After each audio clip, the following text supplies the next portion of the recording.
Selamat pagi, Bapak, Ibu, dan teman-teman sekalian. Sebelumnya, saya Gloria Tuvelita, selaku pembawa acara dalam kegiatan ini, mengucapkan terima kasih yang sebesar-besarnya kepada para peserta dan panitia yang sudah ikut serta dalam acara ini. Kegiatan yang akan berlangsung pada hari ini merupakan kegiatan sharing dari teman-teman psikologi UGM yang sudah ataupun sedang melakukan penelitian secara online. Sebelum memulai kegiatan, saya akan membacakan beberapa ketentuan selama berlangsungnya acara. Peserta wajib menggunakan nama lengkap di Zoom Meeting untuk keperluan daftar hadir. Peserta wajib menonaktifkan mikrofon dan video selama acara berlangsung. Pertanyaan disampaikan melalui fasilitas chat yang ada. Moderator akan membacakan pertanyaan kepada pemateri pada sesi tanya jawab. Rekaman dari acara ini akan diunggah di kanal YouTube Magister Psikologi UGM. Peserta hanya akan mendapat sertifikat apabila mengikuti acara ini dari awal hingga selesai. Tema sharing session pada hari ini adalah alternatif penelitian di masa pandemi COVID-19 dengan beberapa topik bahasan, yaitu yang pertama adalah penggunaan data sekunder, yang kedua big data media sosial, yang ketiga eksperimen daring. Narasumber yang akan bercerita mengenai pengalaman penelitiannya adalah ada Mbak Dian Farunisa. Beliau merupakan alumni Magister Psikologi UGM yang akan berbagi seputar data IFLS atau Indonesian Family Life Survey. Ada Mbak Rojihah yang merupakan alumni Magister Psikologi Profesi yang akan berbagi seputar data tracer study. Kemudian ada juga ini Mbak Itsna Mawada Rahma, alumni Magister Psikologi UGM yang akan membahas mengenai Big Data Media Sosial. Kemudian Mbak Fiza Azimatul Akila, beliau merupakan mahasiswa Magister Psikologi UGM yang akan membagikan pengalaman penelitiannya dengan data AJT COPTES. Dan yang terakhir, Thalita Ergati, mahasiswa S1 IUP yang akan berbagi pengalaman penelitian eksperimen daring. Acara ini diselenggarakan oleh Himpunan Magister Psikologi UGM dengan tujuan untuk menjawab kegelisahan dari para peneliti maupun mahasiswa yang sedang melakukan penelitian di masa pandemi. Sebelum memulai diskusi dan sharing, saya mempersilahkan Bapak Dr. Relpol Bina Patria MA selaku Ketua Prodi Magister Psikologi UGM untuk memberikan sambutan terlebih dahulu. Waktu dan tempat saya persilahkan.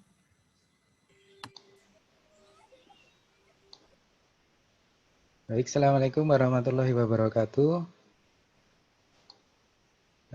Terima kasih teman-teman Himapsi ya. Alhamdulillah hari ini kita ada acara lagi gitu ya. Jadi ini hasil kerja rekan-rekan Himapsi sangat saya apresiasi sekali ya, Mbak Gloria, Julaibib, Kuku, ya, Gema dan kawan-kawan semua ya.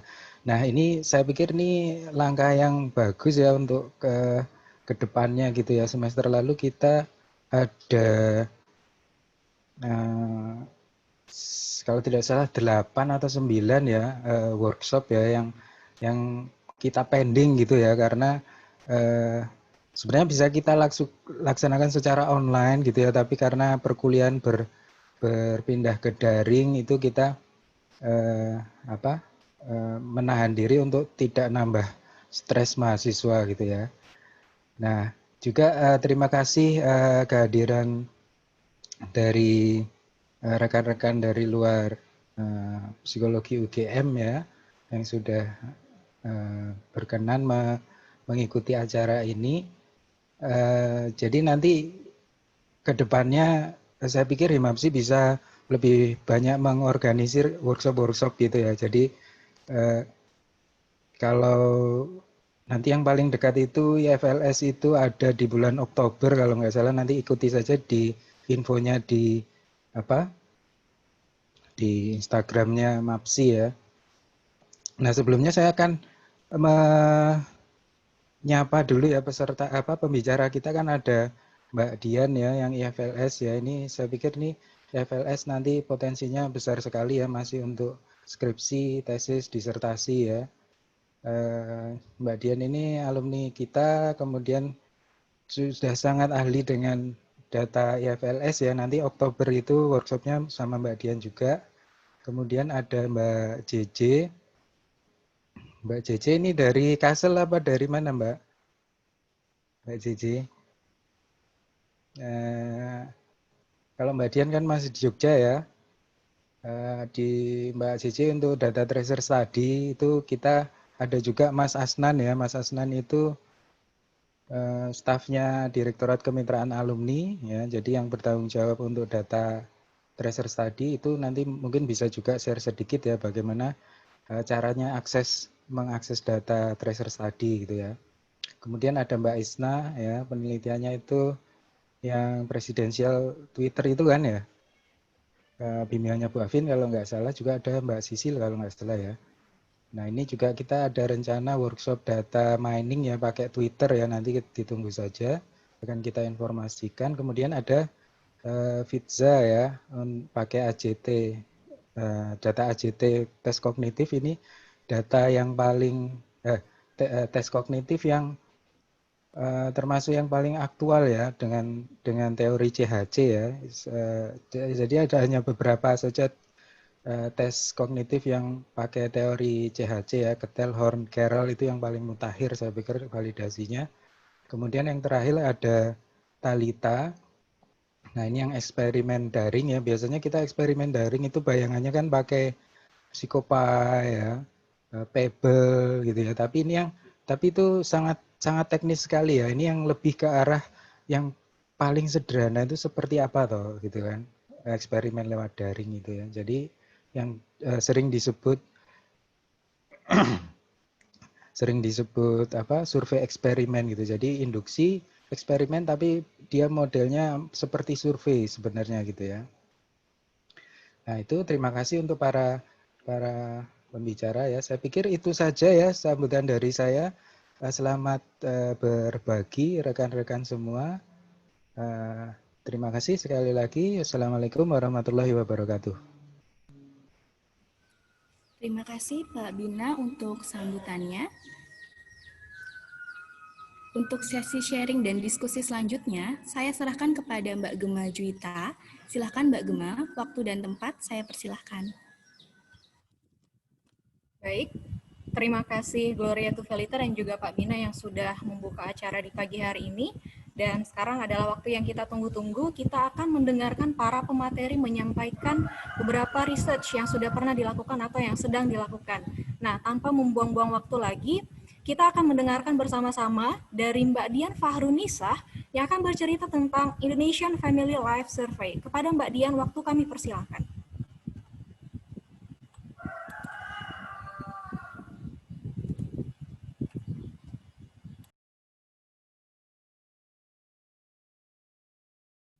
Baik, suara saya kedengaran ya.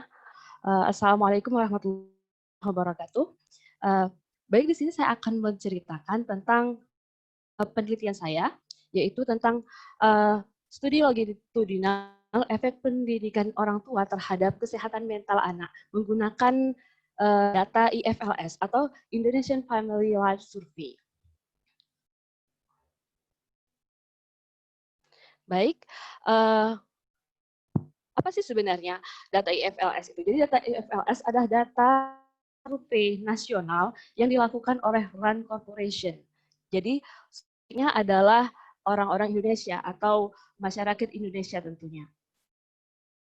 Kemudian mengapa saya menggunakan data IFLS? Jadi ketika orang-orang psikologi atau peneliti-peneliti psikologi di Indonesia masih meragukan sebenarnya mengapa tentang kualitas dari penelitian yang menggunakan data sekunder terkait dengan kualitas data dan etika, mengapa saya masih menggunakan data sekunder yaitu IFLS? Jadi saya akan jawab seperti ini. Yang pertama, data IFLS ini adalah data yang dapat diunduh dengan mudah. Jadi data ini sifatnya open source atau gratis, teman-teman. Dan pengumpulan datanya itu juga tidak perlu kita turun lapangan, kita sudah bisa langsung mendownload datanya seberapa yang kita mau. Kemudian data IFLS ini, jadi survei IFLS ini sudah dilakukan sejak tahun 93 sampai tahun 2014. Jadi sudah ada 5 gelombang survei. Dari IFLS 1 sampai IFLS 5. Sehingga saya bisa membuat studi longitudinal. Jadi saya bisa membuat studi longitudinal dan selesai dengan 6 bulan. Seperti itu, tanpa turun lapangan.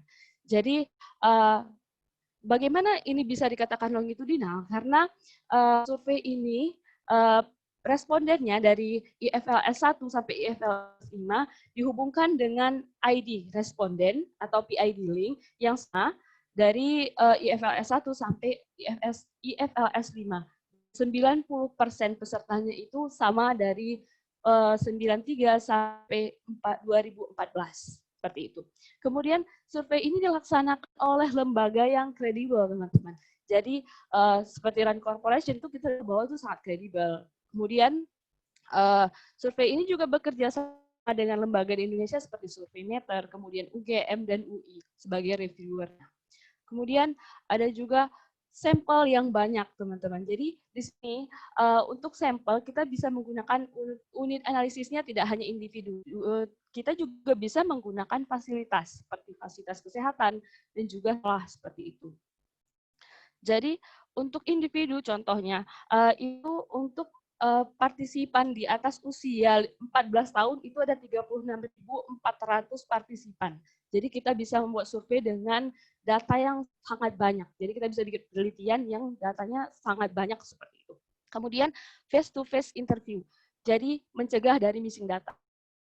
Seperti yang kita tahu bahwa ketika kita turun ke lapangan, ngambil data biasanya, anak psikologi, kemudian skala atau kuesioner kita tuh kadang-kadang ada yang dikosongin, sehingga 1-2 item kosong dan kita harus membuang data itu. Tapi kalau IFLS, karena face-to-face, jadi untuk missing datanya itu jadi kemungkinan sangat kecil seperti itu. Kemudian responden menginform consent, jadi dan mendapat kompensasi. Jadi teman-teman secara etika pelaksanaan survei ini sudah sangat bagus seperti itu. Jadi mendapatkan kompensasi, jadi responden mendapat kompensasi berupa uang yang tidak disebutkan sih berapa uangnya itu, tapi mereka sudah melaksanakan berbagai etika dalam penelitian seperti itu. Kemudian survei ini dilaksanakan di 13 provinsi di Indonesia. Jadi menggunakan sampling frame-nya Susenas tahun 93 dan untuk yang sebelah timur itu ada IFLS sendiri yaitu IFLS IS dengan sedikit perbedaan di bagian kuesionernya seperti itu. Kemudian apa yang saya lakukan dalam penelitian saya? Jadi penelitian saya ini menjawab apakah ada efek longitudinal pendidikan orang tua terhadap kesehatan mental anak. Jadi saya mendefinisikannya dengan pendidikan orang tua di tahun 2017 dihubungkan dengan kesehatan mental anak di tahun 2014. Datanya itu ada, teman-teman. Jadi longitudinal.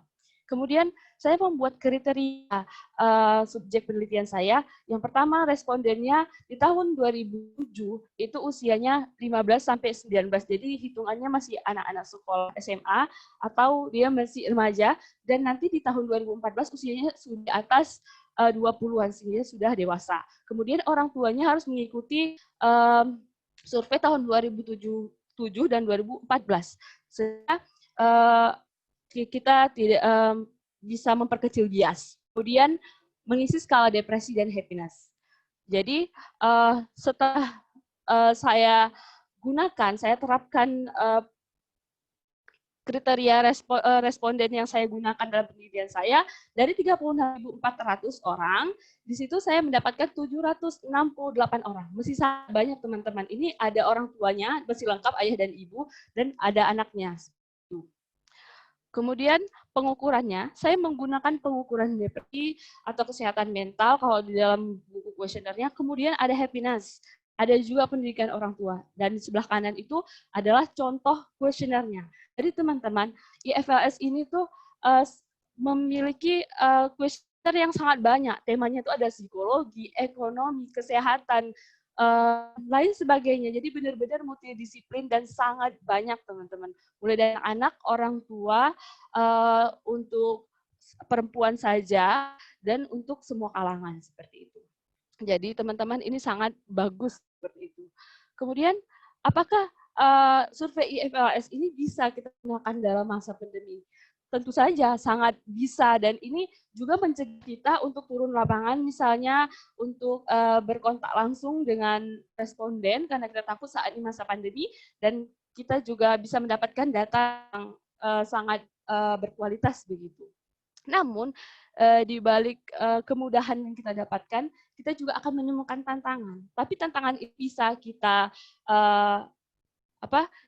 kita ambil solusi lah seperti itu. Kita gunakan solusi lah seperti itu dengan cara apa? Belajar gitu.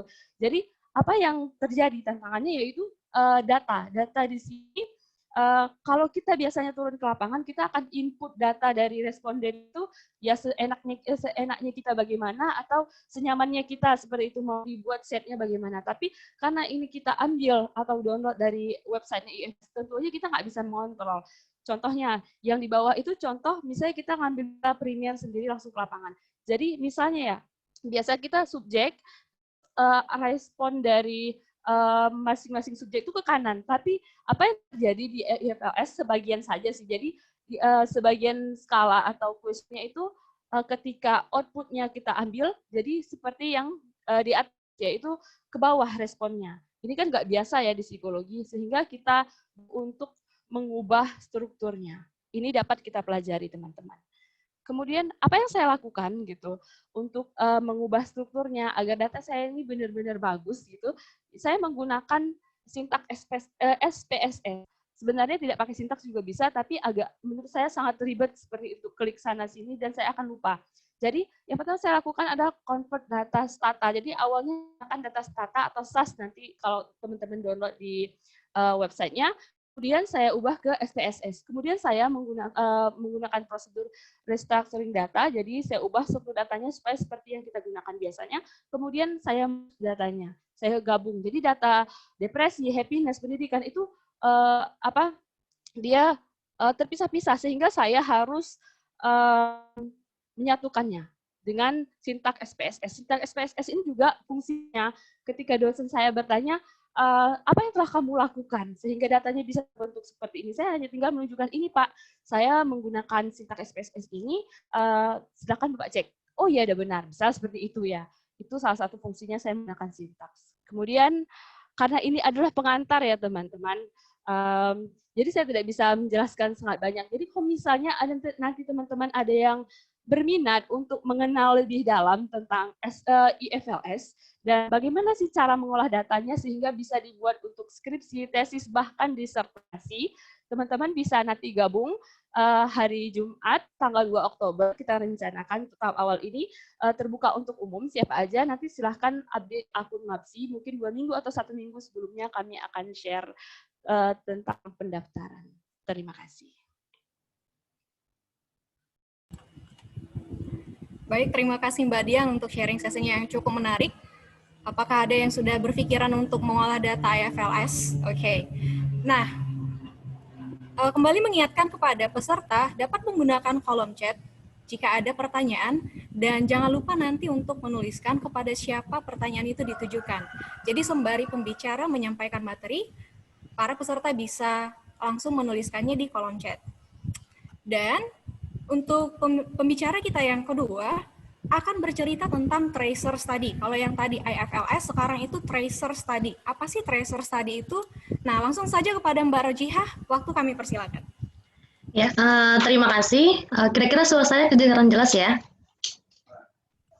Ini kebetulan saya posisi di Kalimantan Selatan. Tadi sebelumnya Pak Bina sudah menyapa saya. Selamat pagi untuk dosen pembimbing saya, Pak Bina. Mohon maaf kalau sinyal di sini saya kurang stabil. Tidak apa-apa, Mbak. Ya, semoga jelas ya. Ya. Ini kita tunggu dulu.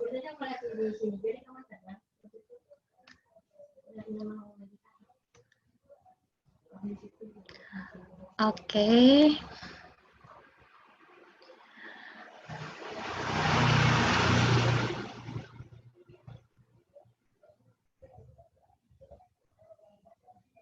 Belum terlihat ya screen-nya ya. Ini sudah terlihat dengan jelas. Oke. ini di laptop saya sih kebetulan belum terlihat, jadi saya langsung aja ya. Karena sinyal mungkin. Jadi teman-teman, selamat pagi semuanya. Terima kasih atas kesempatan yang diberikan. Jadi pada penelitian saya, waktu itu saya gunakan dalam penelitian tesis saya menggunakan data dari tracer study milik dari Universitas Gadjah Mada. Nah, kebetulan waktu itu saya mendapatkan banyak sekali kemudahan dari penggunaan tracer study ini. Jadi, apa sih sebenarnya tracer study itu? Tracer study adalah survei yang dilakukan oleh UGM terhadap alumni-alumninya.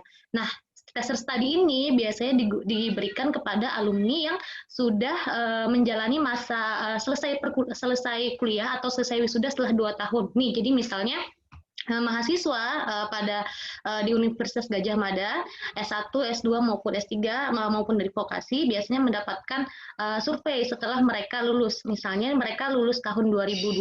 Nah, ketika tahun 2014 mereka akan mendapatkan survei alumni. Jadi ada berbagai macam sekali aspek atau pertanyaan-pertanyaan yang berhubungan dengan dunia pekerjaan, dengan kompetensi mereka gitu. Nah, di sini saya mendapat kesempatan untuk bisa memanfaatkan survei ini seperti itu. Jadi ini sangat luar biasa sekali waktu itu saya mendapatkan kemudahan ini. Caranya waktu itu memang dimulai dari bimbingan dengan dosen pembimbing ya. Jadi kebetulan memang dosen pembimbing saya beliau juga berperan dalam tracer studi di UGM seperti itu. Sehingga waktu itu saya memohon izin kepada beliau untuk menggunakan data dari tracer study.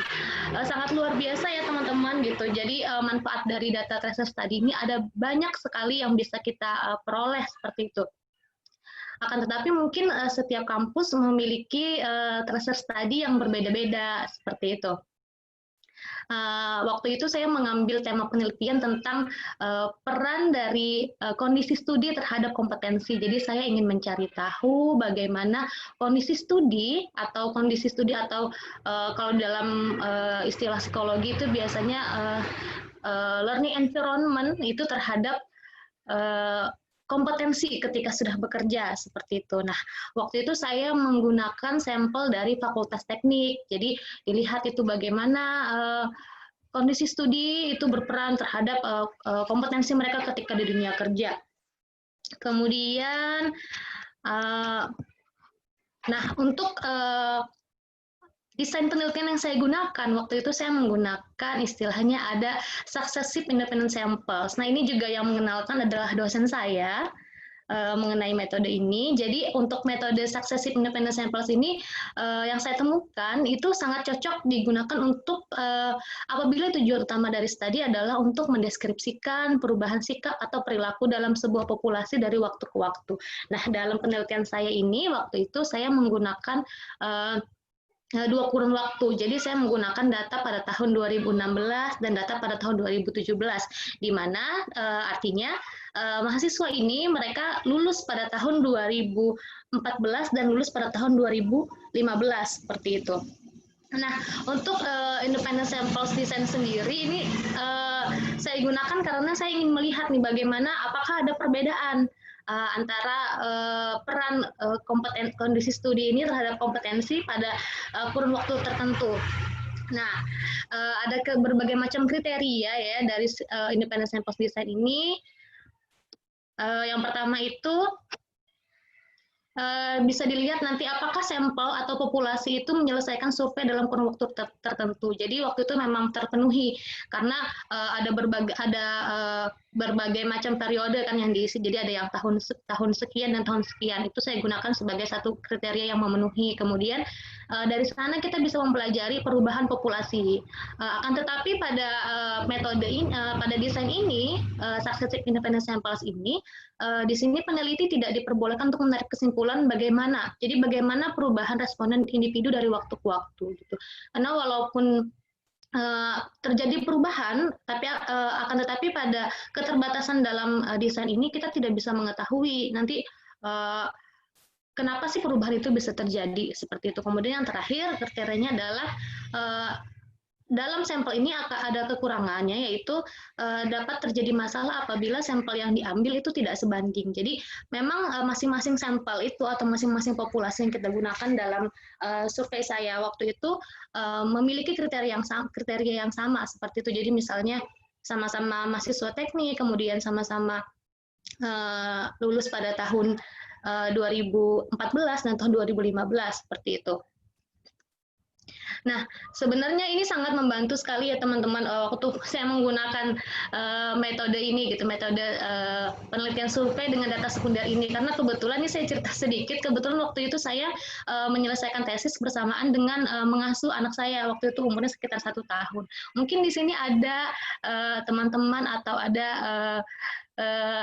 yang memiliki posisi yang sama seperti saya juga waktu itu. Jadi ketika itu saya memang agak kesulitan untuk turun lapang waktu itu. Akan tetapi dengan adanya kemudahan menggunakan data dari alumni ini, akhirnya itu sangat-sangat membantu. Jadi saya memang sangat menghemat tenaga, kemudian juga sangat hemat biaya juga teman-teman seperti itu. Akan tetapi untuk pelaksanaannya harus kembali lagi kepada otoritas atau kebijakan kampus. Jadi bagaimana caranya kita bisa meminta izin, kemudian kita juga meminta persetujuan untuk menggunakan data tracer study ini.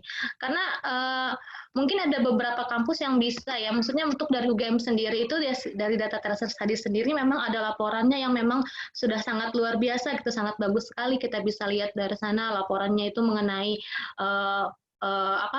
kondisi alumni ketika sudah bekerja, kemudian kita bisa melihat bagaimana kompetensi apa aja yang mereka butuhkan, yang mereka dapatkan. Akan tetapi dengan berbagai macam aspek lainnya kita bisa mengeksplor nih, kira-kira apalagi sih yang bisa kita cari tahu, apalagi sih yang bisa kita temukan gitu dengan data-data dari tracer study ini gitu. Nah, mungkin sama seperti metode-metode yang lain, metode-metode itu pasti memiliki kekurangan dan kelebihan masing-masing gitu. Nah, kalau untuk yang saya temukan sendiri ya, dan juga mungkin dari beberapa teori dari buku-buku atau penelitian sebelumnya, memang kalau untuk data-data sekunder pasti kelemahannya diantaranya adalah tidak bisa dimanipulasi ya teman-teman. Memang jadi sama seperti mungkin dijelaskan oleh Mbak Dian tadi, bagaimana caranya membuat data ini terlihat bagus seperti itu. Akan tetapi mungkin waktu itu karena saya menggunakan analisis regresi dari SPSS, insya Allah itu sederhana dan saya yakin teman-teman sebagian di sini sudah sangat menguasai SPSS. Jadi waktu itu saya memilah data. Jadi memang untuk data-data yang bersifat sekunder kita harus jeli gitu, atau lebih selektif dalam memilah data yang kita perlukan gitu. Ada banyak sekali data, ada ribuan data, ada berbagai macam data. Ada mungkin yang bagus sekali atau mungkin yang bahkan tidak kita pakai sama sekali. Bagaimana caranya kita berusaha untuk selektif menggunakan data yang tersedia. Kemudian ada kemungkinan juga gitu data yang diterima tidak sesuai dengan kita harapkan gitu. Jadi waktu itu saya menemukan banyak sekali data yang kayaknya datanya ini bagus gitu, tapi ternyata pas saya lihat, wah ternyata ada yang bolong, akhirnya harus dihilangkan seperti itu. Kemudian seperti yang saya sebutkan di awal juga tadi, karena ini sangat membantu sekali gitu kan, jadi dari berbagai macam aspek saya sangat terbantu, dari tidak perlu turun lapang, kemudian juga hemat biaya ya teman-teman menggunakan data sekunder ini, karena memang datanya sudah tersedia, sangat terbantu oleh untuk mahasiswa. Kemudian juga kita bisa mendapatkan berbagai macam informasi sekaligus, kalau misalnya pun misalnya kita tidak menemukan yang kita inginkan, akan tetapi dari data yang tersedia mungkin kita bisa mendapatkan insight baru apa yang ingin kita lakukan seperti itu. Tiba-tiba, wah ini ada data yang bagus nih dari sini, ayo kita olah bareng-bareng sama teman sesuai dengan kebutuhan kita. Kemudian juga mudah mendapatkannya seperti itu. Nah, kalau dihubungkan dengan pandemi, kira-kira cocok ya digunakan, sangat cocok gitu, karena ya ini sangat membantu sekali gitu. Kita dengan menggunakan data sekunder otomatis kita tidak perlu tatap muka secara langsung seperti itu, kecuali memang saat meminta data gitu dengan perizinan dan lain-lain. Akan tapi waktu itu pun saya meminta datanya, mendapatkan data ini juga tergolong sangat mudah karena saya tinggal mengakses dan kemudian mendapatkan file-file dari file-file data tersebut. Kemudian juga menanyakan tentang kredibilitasnya, Otomatis karena ini juga ada survei yang resmi diadakan oleh Universitas Gajah Mada waktu itu, jadi sudah sangat kredibel ya, karena pastinya sudah diperhitungkan, kemudian juga alat ukur yang digunakan pasti sudah terstandarisasi dan bisa digunakan oleh kita seperti itu. Jadi tergantung bagaimana kita memanfaatkan data yang sudah tersedia. Seperti itu sih mungkin dari saya. Jadi mungkin untuk teman-teman semoga ini penggunaan data tracer study atau survei alumni ini semoga bisa menjadi inspirasi untuk teman-teman, untuk bapak-bapak, ibu-ibu yang ingin melanjutkan studi baik dari S1, S2 maupun S3. Dan harapannya mungkin nanti ke depan tracer study ini bisa menjadi tren juga ya di Indonesia seperti itu. Jadi bagaimana cara memanfaatkan tracer study atau survei dari alumni untuk melihat bagaimana sih tren-tren kompetensi atau tren-tren alumni di masa mendatang. Dan mungkin teman-teman nanti selanjutnya, kebetulan untuk dosen saya sendiri, dosen pembimbing saya, Pak Bina Patria, beliau sudah belajar langsung mengenai tracer study ketika menyelesaikan studi beliau. Jadi mungkin dari beliau nanti bisa banyak belajar juga kalau ingin lebih tahu bagaimana sih metode atau penelitian-penelitian yang terkait dengan tracer study seperti itu. Seperti itu mungkin Mbak moderator dari saya. Ya, terima kasih Mbak Rojiha yang jauh-jauh dari Kalimantan sudah mau berbagi ilmu dan juga pengalamannya dalam talk show kita hari ini. Ya. Baik, nah serta kami sekalian, sekarang kita akan mendengarkan pemateri yang selanjutnya. Ada Mbak Fiza Zimatul Akilah yang akan bercerita tentang AGT Cock Test. Mungkin bagi anak-anak UGM yang sudah pernah mengambil tes UPAP sudah familiar dengan topik ini, tapi mungkin ada juga yang belum tahu. Nah, langsung saja, seperti apa sih research AGT Cock Test itu? Kepada Mbak Fiza, waktu kami persilakan.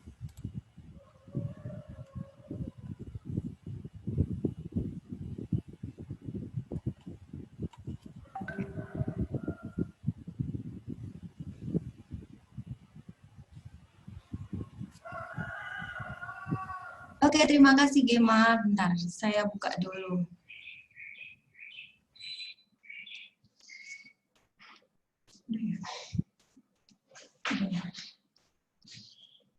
Tampilannya mana? Udah kelihatan belum ya, teman-teman? Sudah, Mbak. Oke. Baik, selamat pagi semuanya. Assalamualaikum warahmatullahi wabarakatuh. Terima kasih atas kesempatannya. Di sini saya akan sharing sedikit tentang penelitian saya saat ini. Dalam penelitian saya ini, saya menggunakan data sekunder, yaitu data tentang AGT Cognitive Test. Semoga sharing saya nanti bisa membantu teman-teman dalam mengerjakan tugas akhir ya, khususnya di masa pandemi ini, dan siapa tahu yang masih dalam proses mencari ilham untuk penelitian bisa terjawab dan bisa langsung gas gitu. Oke. Kita awali dengan data sekunder ya. Tadi sudah banyak diceritakan oleh Mbak Dian sama Mbak Cici tentang data sekunder. Jadi seperti dalam penelitian saya ini, data tentang AGT kognitif yaitu data sekunder yang saya angkat. Datanya saya dapatkan dari unit pengembangan alat psikodiagnostika atau UPAP Fakultas Psikologi UGM. Nah, bagi teman-teman yang belum tahu tentang AGT Cognitive Test, sebenarnya apa sih AGT Cognitive Test? Mungkin AGT Cognitive Test itu sudah nggak asing ya buat teman-teman psikologi, khususnya teman-teman dari peminatan pendidikan dan perkembangan. Tapi mungkin bagi yang masih belum familiar, akan saya ceritakan sedikit tentang AGT Cognitive Test ini. Jadi, AGT Cognitive Test ini adalah tes IQ atau tes kognitif yang digunakan untuk mengetahui bagaimana siswa memproses dan memperoleh pengetahuan. Nah, tes ini digunakan untuk siswa dari mulai usia 5 sampai 18 tahun. Nah, AGT Cognitive Test ini baru di-launching itu pada tahun 2018, bulan April. Jadi baru sekitar 2 tahun yang lalu. Melalui proses pengembangan dan penelitian yang dilakukan selama 4 tahun di seluruh Pulau Jawa. Proyek AGT Cognitive Test ini dimanajeri oleh dosen kita sendiri, yaitu Bu Retno Suhapti ya. Nah, perlu teman-teman ketahui, AJT Cognitive Test ini adalah alat ukur kecerdasan pertama di Indonesia. Sebelum ada AJT Cognitive Test, pengetesan IQ di Indonesia itu menggunakan terjemahan tes IQ dari luar negeri yang tidak dinormalisasi dengan bahasa dan budaya Indonesia.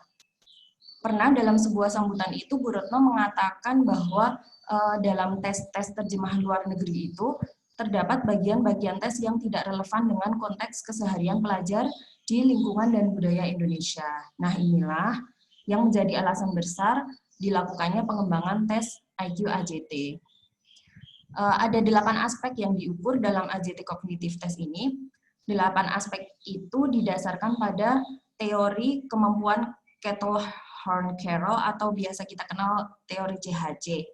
Nah, bagi teman-teman yang masih ingin tahu banyak tentang teori CHC, terus bagaimana proses pengetesan dengan AJT Cognitive Test ini, dan lain sebagainya, bisa langsung buka di website resminya, yaitu di melintascakrawala.id.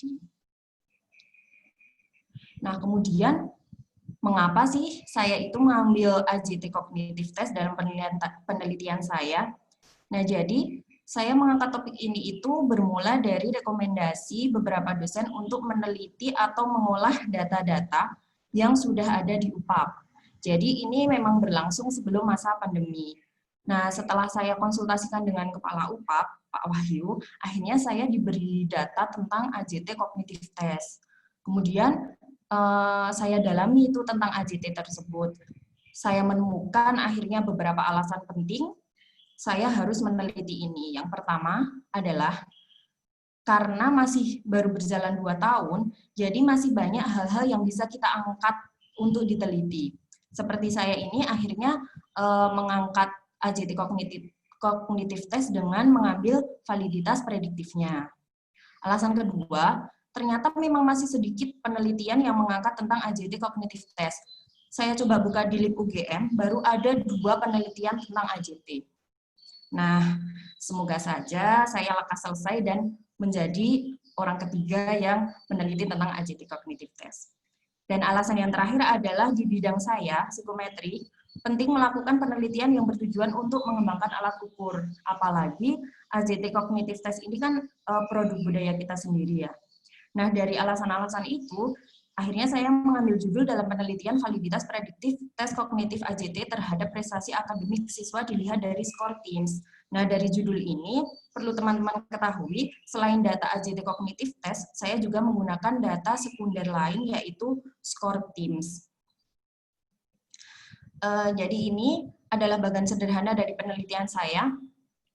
Pertama, tes AJT itu diberikan kepada anak untuk mengetahui kemampuan kognitifnya.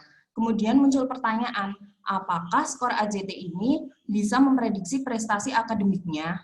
Maksudnya, apakah anak itu ketika di skor AJT-nya tinggi, kemudian prestasi akademiknya juga bagus, begitupun sebaliknya. Nah, kemudian saya gunakan skor TIMSS sebagai variabel kriterianya. Saya ambil skor TIMSS ini juga dengan alasan karena datanya sudah ada di UPAP, jadi lebih mudah diolah. Nah, TIMSS ini sendiri adalah singkatan dari Trend in International Mathematics and Science Study. Jadi dia berupa skor matematika dan IPA. Nah, nantinya saya akan mengkorelasikan antara skor setiap aspek AJT dengan skor TIMSS-nya itu. Nah, kemudian keuntungan apa yang saya dapatkan dari penggunaan data sekunder ini? Jadi nggak jauh berbeda dengan Mbak Zizi tadi. Keuntungan yang saya dapatkan adalah efisien waktu, minim biaya, dan ternyata mempermudah proses penelitian saya di masa pandemi COVID-19 ini. Jadi sebelumnya saya mengambil topik AJT kan sebelum masa pandemi, dan ternyata pas masuk ada masa pandemi ini, itu sangat tambah menguntungkan saya. Coba saja kita bayangkan bersama-sama teman-teman, jika kita menggunakan data primer, kita harus memberikan tes AJT langsung pada anak. Melakukan tes AJT pada satu anak itu membutuhkan waktu yang cukup lama karena harus mengukur 8 aspek. Belum lagi tes TIMSS-nya. Apalagi dalam penelitian saya ini, untuk mendapatkan validitas yang kuat, saya harus menggunakan subjek yang besar. Dalam penelitian ini saya menggunakan data tes dari 60 anak. Akan berapa lama waktu yang saya habiskan jika saya interupsi sedikit, bisa full screen saja? biar lebih jelas. Oh iya, oke. Ya. Oke. Sudah ya, Gema? Nah, ini sudah, Mbak. Oke. Dalam penelitian ini saya menggunakan 60 data dari 60 anak. Nah, bisa dibayangkan kan teman-teman akan berapa lama waktu yang saya habiskan jika saya menggunakan data primer. Belum lagi biaya transport dan reward-nya. Terlebih sekarang kan di masa pandemi ini, interaksi kita dengan anak sangat dibatasi. Mungkin jika bisa pun, kita harus mendatangi setiap anak secara langsung. Terbayangkan ya teman-teman betapa susahnya mengambil data dari 60 anak ini. Jadi menggunakan data sekunder ini sangat-sangat menguntungkan terutama di masa pandemi. Kalau saya nih tinggal main ke UPAK, minta izin ambil data, kita olah, selesai, bukan begitu ya? Nah, kemudian ini ada beberapa contoh lain yang menggunakan data sekunder, mungkin nanti teman-teman bisa baca sendiri, selengkapnya ada di materi saya. Oke, terima kasih. Sedikit pantun penutup dari saya. Meski pandemi, tesis harusnya tiada henti. Hindari corona, ambil data dari rumah saja. Saya akhiri, wassalamualaikum warahmatullahi wabarakatuh. Baik, terima kasih Mbak Evija dan juga untuk penutup yang sangat amazing ya, luar biasa. Baik, oke. Nah, selanjutnya peserta sekalian, kita akan mendengarkan pemateri yang akan bercerita tentang Big Data. Mungkin ini bukan sesuatu yang baru bagi kita. Nah, sebelum disampaikan, saya ingin mengambil satu pertanyaan yang didapat dari pendaftaran Google Form pada waktu yang lampau. Nah, satu pertanyaan itu ada tentang Big Data adalah, apa sih keterbatasan Big Data itu? Dan saya pernah dengar di TED bahwa kadang ada bias dalam memahami Big Data. Nah, itu dia pertanyaannya. Langsung saja kepada Mbak Isna Mawada Rahma, waktu kami persilakan. Oke, terima kasih. Nanti pertanyaannya kita jawab ya, sambil melihat presentasi, Ya, Mbak. sambil melihat PPT.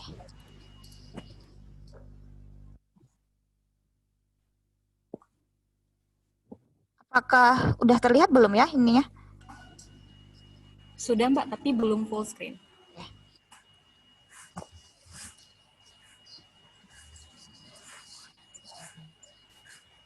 Oke, selamat pagi, salam sejahtera bagi kita semua. Assalamualaikum warahmatullahi wabarakatuh.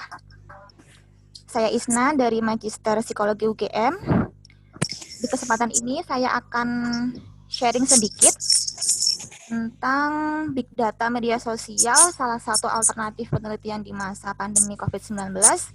Semoga model penelitian ini bisa dijadikan referensi ya untuk diaplikasikan untuk melakukan riset di masa pandemi seperti ini.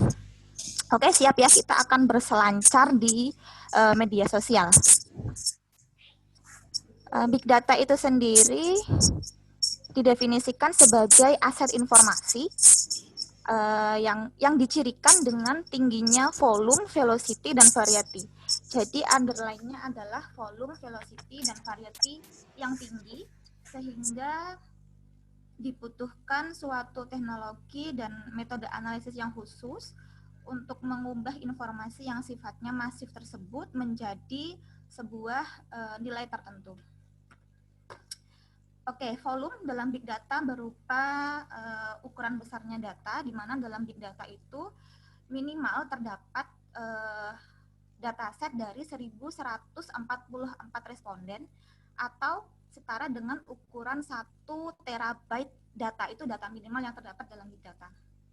Selanjutnya yaitu velocity, yang merupakan kecepatan data yang mampu diproses dan dihasilkan oleh sebuah source dari Big Data itu sendiri, sehingga data yang dapat diakses itu adalah data yang sifatnya dalam waktu yang sesungguhnya. Dan ada variety yang merupakan heterogenitas atau keberagaman data dalam suatu dataset. Jadi Big Data itu sendiri apabila terdapat variasi data, misalnya data yang berupa teks, gambar, ataupun data yang berupa video. Nah, selanjutnya ada beberapa sumber dari Big Data, salah satunya yang sangat akrab dengan kehidupan kita sehari-hari, yaitu media sosial ya. Kenapa disebut sebagai sumber big data? Karena media sosial ini memiliki 3 elemen penting dalam big data, 3V tadi itu, volume, variety, dan velocity, di mana pengguna media sosial yang jumlahnya lebih dari 1 miliar, ini setiap harinya membagikan informasi. Jadi media sosial ini menyediakan data yang sifatnya sangat kaya sekali setiap harinya, ukurannya bahkan bisa lebih dari 1 terabyte, atau mungkin bisa mencapai petabyte ya, kita nggak tahu.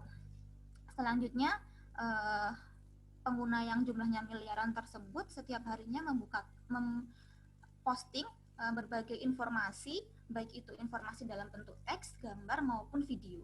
Jadi media sosial setiap harinya menyediakan informasi yang sangat variatif. Selanjutnya, media sosial juga kecepatan data yang berhasil diproses dan dihasilkan oleh media sosial ini mencapai jutaan dalam setiap menitnya saja. Jadi ukurannya kalau dikalkulasikan mungkin sekitar hampir 7 petabyte per menit. Misalnya Twitter itu sendiri yang mampu menghasilkan ribuan cuitan setiap detik. Kalau misalkan ada 8.000 lebih pengguna Twitter yang dalam saat itu membagikan konten secara bersamaan, itu langsung bisa kita akses. Jadi apa ya, istilahnya itu kalau anak mudanya media sosial no lemot-lemot klub gitu ya. Nah, ini ada salah satu contoh penelitian big data media sosial yang telah saya lakukan. Ini tesis saya yang dibimbing oleh Ibu Dr. Afin Fadila Helmi, dosen di Magister Psikologi UGM, dosen Fakultas Psikologi UGM. Judulnya Kredibilitas Kandidat Presiden pada Pemilihan Presiden tahun 2019 yang terbangun di dalam media sosial Twitter. Kenapa memilih Twitter? Karena Twitter, komunikasi yang terjalin dalam Twitter itu adalah komunikasi yang sifatnya dialog satu arah, sehingga Twitter memang platform yang disediakan untuk mengemukakan pendapat, mau itu pendapat curhatan, mau itu sambat, atau kemarin di masa kontestasi Pilpres ini banyak sekali pengguna Twitter yang melakukan branding terhadap kandidat yang didukung. Mereka membangun kredibilitas kandidat yang mereka dukung. Nah, ini Maaf Mbak Itsna, sebelum disambung, saya interupsi sedikit. Suaranya semakin lama semakin mengecil ya Mbak ya? Maaf. Iya. Soalnya mic-nya saya taruh di meja. Oh iya. Sudah jelas ya Mbak? Ini sudah. Terima kasih Mbak. Oke, biasanya pengguna Twitter ini melakukan kampanye gitu ya dengan memposting konten-konten informasi seputar kandidat yang mereka dukung melalui hashtag-hashtag yang kemudian menjadi trending. Saat itu suasana Twitter panas sekali, kayak seolah-olah terbagi menjadi 2 kutub yang ekstrim gitu. Yang satu dukung 01, satu dukung 02 melalui hashtag-hashtag yang mereka usung gitu. Tujuannya dari penelitian ini jelas untuk mengeksplorasi, untuk mengetahui konsep, aspek, dan dinamika kredibilitas kandidat presiden di Twitter. Kemudian metode dari penelitian yang telah saya lakukan menggunakan pendekatan kualitatif. Ini berbeda dari metode penelitian yang sebelum-sebelumnya yang menggunakan data sekunder. Ini saya eksplorasi menggunakan pendekatan kualitatif dengan desainnya studi kasus eksploratif. Ada 2 sumber data dari penelitian ini. Yang pertama dari Twitter dan wawancara. Jadi big datanya itu ada di konten Twitter. Gimana caranya? Kita menggunakan teknik scraping. Jadi kita mengumpulkan, kita mining, menambang data ya, menambang konten Twitter, kemudian diekstrak dalam format Excel menggunakan bantuan web scraper selama masa kampanye. Jadi saya mengumpulkan semua konten Twitter yang bisa diakses selama masa kampanye dengan kata kunci saat itu menggunakan hashtag yang menjadi trending, hashtag Jokowi 2 periode dan 2019 ganti presiden. Jadi mengumpulkan semua konten Twitter, informasi yang diposting yang menyertakan 2 hashtag besar tersebut. Selanjutnya ada wawancara, ini dilakukan juga lewat telepon. Jadi literally penelitian ini tuh nggak turun lapangan langsung, jadi bisa kita aplikasikan selama masa pandemi seperti ini. Apalagi ketika pemerintah memberlakukan physical distancing, model penelitian ini bisa diaplikasikan seperti itu. Wawancara dilakukan kepada topik dan pengguna Twitter berbasis topik dan entitas, yaitu pengguna Twitter yang minimal dalam sehari membagikan informasi yang sedang menjadi trending dengan menyertakan setidaknya hashtag, mention, atau link terkait informasi yang dibagikan. Nah, data dari wawancara ini kontribusinya adalah untuk memberikan gambaran yang lebih mendalam, sehingga data yang didapat itu adalah data yang valid. Ini wawancara ini adalah untuk memperkuat kesohihan data dari sumber data pertama, seperti itu. Dan juga untuk menghindari bias dalam penelitian. Selanjutnya, kedua sumber data ini dilakukan analisis isi, konten analisis dengan bantuan aplikasi NVivo 11. Ini adalah aplikasi untuk membantu peneliti melakukan coding dan mengorganisir data-data dalam penelitian kualitatif. Namun ketika melakukan analisis tetap memperhatikan beberapa proses inti dalam membangun sebuah konsep, yaitu initial coding, open coding, axial coding, dan selective coding. Nah, ini untuk menghindari bias dalam penelitian, sehingga peneliti ini harus mencapai kredibilitas penelitian. Nah, ada beberapa kredibilitas yang dicapai oleh penelitian ini. Yang pertama yaitu member checking, jadi peneliti melakukan cek informasi yang diberikan oleh responden wawancara. Selanjutnya peer review oleh pakar psikologi di UGM. Ini untuk mendiskusikan interpretasi temuan penelitian dengan pakar, sehingga untuk menghindari bias penelitian gitu ya, untuk menambah kesohihan data seperti itu. Dan filtrasi konten dari akun bot menggunakan botometer. Filtrasi konten ini gini, jadi selama kampanye kemarin ini banyak sekali akun-akun bot, banyak sekali buzzer yang sengaja dibayar untuk menyebarkan manipulasi politik dan disinformasi seputar kandidat seperti itu. Nah, ini peneliti menghilangkan semua konten yang diposting oleh akun bot itu sendiri. Jadi sehingga data yang kita olah itu benar-benar data yang sahih, benar-benar yang berdasarkan pendapat dari pengguna Twitter. Menggunakan botometer. Botometer itu adalah suatu tools untuk mengecek, memberikan skor terhadap suatu akun Twitter. Semakin besar skor yang diberikan oleh botometer, berarti semakin akun tersebut adalah akun bot. Jadi semua konten yang telah di mining, yang telah diekstrak, yang diakun oleh akun bot itu kita hilangkan. Yang dianalisis adalah yang pure pendapat para pengguna Twitter, seperti itu. Ini juga untuk memperkuat kevalitan dari data yang diolah, seperti itu. Oke, itu saja dari saya. Cukup sekian, kita berselancar di media sosial. Semoga metode ini bisa diaplikasikan. Ini sangat mudah karena media sosial ini sifatnya open source, bisa kita akses kapan saja, mau sambil masak, mau sambil ngomong anak, mungkin mau sambil ngapain aja bisa kita akses dengan mudah. Dan semuanya menggunakan tools yang bisa kita download. Kelemahannya mungkin di aplikasinya ini kebanyakan berbayar. Mungkin kurang efisien dari segi biaya, emang aplikasinya berbayar. Cuman ada trialnya sekitar 14 hari. Jadi ketika kita ambil data kan bisa aja dari 14 hari itu kita melakukan ambil data saat itu juga gitu. Gitu sih. Ya, apalagi kan di masa pandemi ini, dari awal masa pandemi kan udah banyak banget hashtag-hashtag yang jadi trending. Mau itu kayaknya kalau nggak salah ada hashtag di rumah saja, hashtag jaga jarak di Twitter, dan juga di media sosial lain juga udah ramai masyarakat Indonesia membagikan informasi seputar COVID. Mau itu keluhannya, mau itu mau itu kampanye untuk jaga jarak, mau itu kampanye untuk menerapkan protokol kesehatan. Nah, ini sangat sayang sekali kalau nggak kita manfaatkan, kalau nggak kita akses gitu. Karena cara mengaksesnya cukup mudah dan sangat mudah lah intinya. Sangat mudah, sayang sekali kalau nggak kita manfaatkan untuk menemukan konsep-konsep apa sih yang terbangun selama masa pandemi ini. Sekian dari saya. Matur nuwun, saya kembalikan ke Mbak Gemah. Baik, terima kasih Mbak Isna sudah berselancar dengan kami dalam program Big Data ini selama kurang lebih 10 menit. Iya.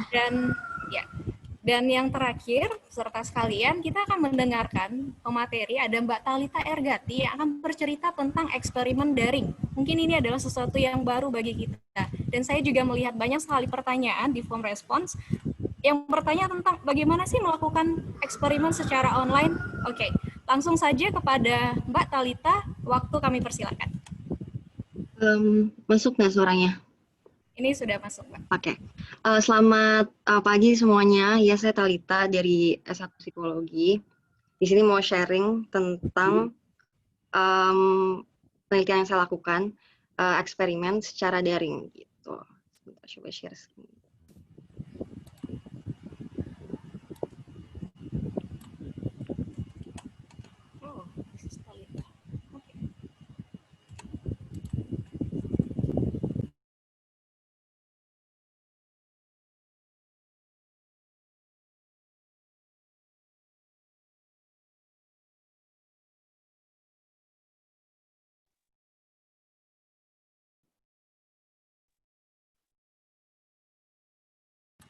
Mbak Talita masih di mute itu? Oke, sudah. Halo? Oke, ini sudah. Sudah ya. Selamat pagi semuanya. Jadi saya mau menceritakan sharing aja tentang penelitian saya yang metodenya eksperimen, tapi karena, saya di mute lagi ya. Halo? Ini ke mute nggak ya? Ini jalan kok, kedengaran. Oh jalan, maaf. Oke, jadi karena kondisi seperti ini, jadi harus dilaksanakan secara daring gitu. Judul skripsi saya itu Finding Humor in Immorality, Replication of Benign Violation Theory Study in Eastern Culture. Jadi sebenarnya studi ini tuh saya replikasi, studi yang sudah dilaksanakan sebenarnya di US, tapi saya coba replikasi di sini karena ini teori tentang humor. Karena saya membaca banyak literatur yang mengatakan bahwa humor itu sangat bergantung pada background kultural seseorang. Itu saya mau replikasi studi ini di budaya timur untuk melihat apakah teori ini tuh universal dan bisa diaplikasikan di budaya timur.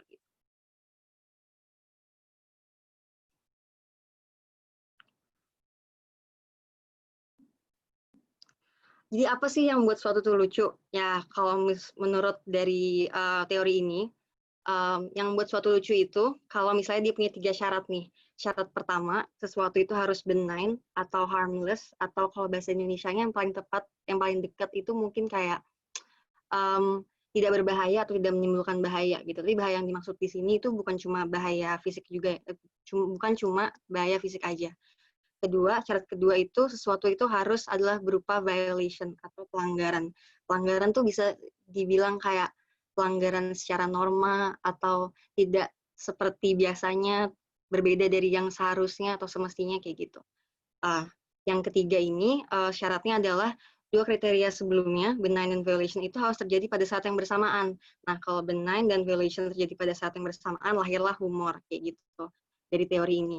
Nah, contoh untuk biar lebih kebayang, misalnya kalau misalnya ada orang jalan terus jatuh, misalnya kesandung terus dia benjol, beberapa orang mungkin mikir itu lucu karena itu violation tapi benign, harmless, jadinya lucu. Tapi di sisi lain kalau misalnya ada orang jalan terus kesandung terus dia jatuh tapi terluka parah, itu nggak jadi lucu karena violation-nya nggak benign lagi. Nah, penelitian yang saya gunakan metodenya eksperimen ini sederhana banget. Jadi saya akan ada 4 skenario, kayak 4 cerita, 4 narasi gitu, yang sebenarnya di-translate, diadaptasi, dan tapi agak dimodifikasi dari studi yang sebenarnya, gitu, yang aslinya. Nah, di masing-masing skenario ini akan ada 3 versi benign, versi violation, dan versi benign violation-nya. Nah, versi-versi ini akan dimanipulasi within subjects, jadi semua subjek akan mendapat semua skenario dan semua versi gitu. Yang dimanipulasi between subjects yang akan bervariasi di antara subjek adalah urutannya aja, jadi kayak urutan pertanyaannya aja. Dan lalu akan disebarkan melalui Google Forms untuk mencari respondennya juga akan dicari secara online gitu. Jadi akan pasang misalnya siapa yang mau jadi subjek penelitian saya gini gitu. Nah, untuk samplingnya partisipan yang saya pilih, kriteria partisipannya adalah 1 mahasiswa, 2 berdomisili di Pulau Jawa, dan 3 mengidentifikasikan dirinya sendiri sebagai orang Jawa. Gitu. Kenapa gitu? Kenapa saya pilih Jawa aja? Karena kalau misalnya seluruh orang Indonesia gitu masih secara kultural masih terlalu beragam. Jadi saya batasi supaya karakteristik respondennya lebih seragam, lebih secara kultural lebih sama gitu. Lalu akan ada juga pengacakan atau randomization untuk siapa yang dapat urutan pertanyaan mana gitu. Lalu untuk validitas dan reliabilitasnya,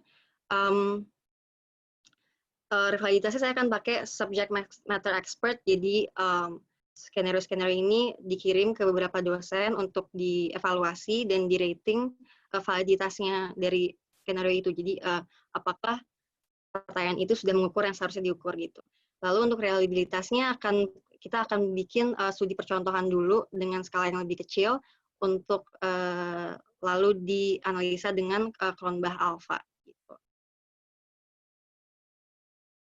Nah, kenapa sih eksperimen kayak gini itu cocok untuk dilakukan di masa pandemi? Ini eksperimen suka disebut juga sebagai survei eksperimen. Nah, kenapa eksperimen ini tuh cocok untuk dilakukan di masa pandemi? Adalah karena treatment yang disajikan itu text-based, jadi narasi, dan teks itu sesuatu yang sangat mudah untuk disebarkan lewat online. Plus juga banyak upside atau banyak keuntungan untuk melakukan eksperimen ini secara online. 1, lebih mudah untuk mengumpulkan data dengan skala lebih besar daripada kalau offline. 2, distribusi bisa lebih cepat, distribusi dari baik dari untuk mencari responden juga untuk mengisi respondennya. Dan 3, cost per responsnya itu jadi lebih sedikit kalau misalnya pakai online. Kalau cost per respons atau biaya per responsnya lebih sedikit. Kalau misalnya offline, semakin banyak responden, otomatis biayanya semakin tinggi karena pakai kertas dan segala macam. Kalau misalnya online, semakin banyak responden justru semakin kecil biayanya. Lalu mungkin pasti ada beberapa drawback atau kesulitan juga dari online ini, misalnya karena kalau online seperti ini itu misalnya pengambilan datanya tidak bisa dilakukan secara serentak, jadi kayak mereka yang di rumah atau dimanapun ngisinya secara online mungkin di waktunya masing-masing, sementara kalau offline kita bisa bikin semua isinya bareng-bareng gitu. Jadi mungkin ini bisa jadi kayak inspirasi untuk yang bingung cari untuk pandemi mau ngisi gimana, mau bikin eksperimen gimana. Dan ini sederhana banget, benar-benar salah satu format paling sederhana untuk eksperimen, atau bisa sebut survei eksperimen.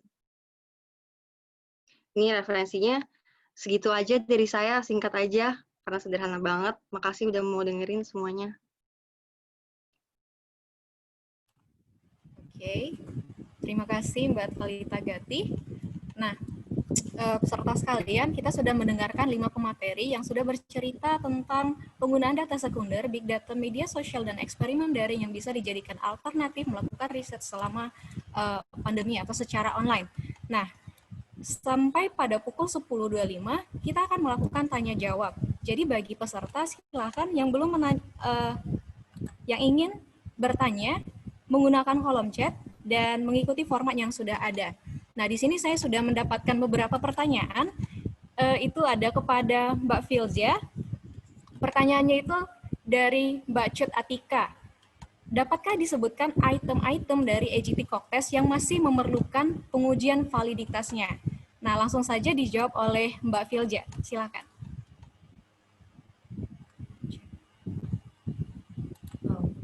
Oke. Ya, pertanyaan pertama dari Mbak Atika ya. Dapatkah disebutkan item-item dari AJT Cognitive Test yang masih memerlukan pengujian validitasnya? Baik, jadi kalau untuk penelitian saya ini kebetulan hanya berhenti sampai di aspek. Jadi 8 aspek itu akan saya teliti semua, belum sampai ke setiap itemnya. Dan memang kalau dari Pak Wahyu sendiri memberikan data ke saya itu berupa item-item dari setiap skor setiap item dari per aspeknya. Tapi nanti yang akan saya olah hanya berhenti sampai di aspek. Jadi saya sendiri belum tahu item-item yang mana yang memerlukan pengujian validitas yang lebih. Mungkin itu nanti bisa dicoba menjadi topik baru yang bisa dikaji kita semua. Kayak seperti 2 penelitian tentang AJT Cognitive Test yang lalu, yaitu ada validitas konstruk itu juga hanya membahas sampai aspek. Dia malah bukan 8 aspek, tapi hanya 2 aspek. Aspek GL sama GR, learning efficiency sama retrieval fluency gitu. Nah, kalau yang satunya lagi itu malah tes kognitif AJT, semua keseluruhan itu sebagai alat identifikasi disleksia. Itu nggak ada pengukuran validitasnya ya. Jadi bagaimana tes kognitif AJT itu bisa mengidentifikasi anak yang mempunyai kekurangan disleksia seperti itu. Nah, jadi kalau jawabannya, kalau saya hanya berhenti sampai di aspek. Jadi kalau item yang mana, mungkin itu bisa jadi ide penelitian baru yang bisa dilakukan. Gitu gimana? Baik, untuk item bisa menjadi ide penelitian yang baru. Nah, karena ini adalah talk show, jadi pemateri dan juga penanya bisa berinteraksi secara langsung. Nah, saya ingin kembalikan kepada Mbak Atika. Bisa meng-unmute kalau kira-kira masih ada yang ingin ditanyakan kepada Mbak Fiza. Apakah Mbak Atika masih bersama dengan kita di sini? Bagaimana dengan jawaban yang diberikan oleh Mbak Fiza?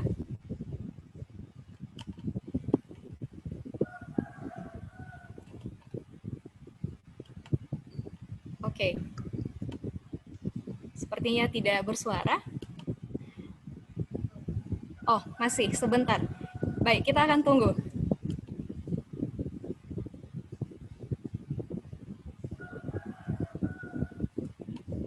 Kalau sudah ready, silakan Mbak Atika meng-unmute dan berinteraksi langsung kepada Mbak Fizanya.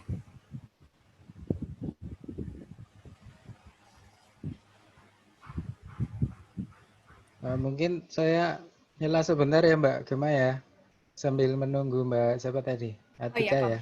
Yes. Nah, jadi kalau yang dilakukan Fiza itu kan sebenarnya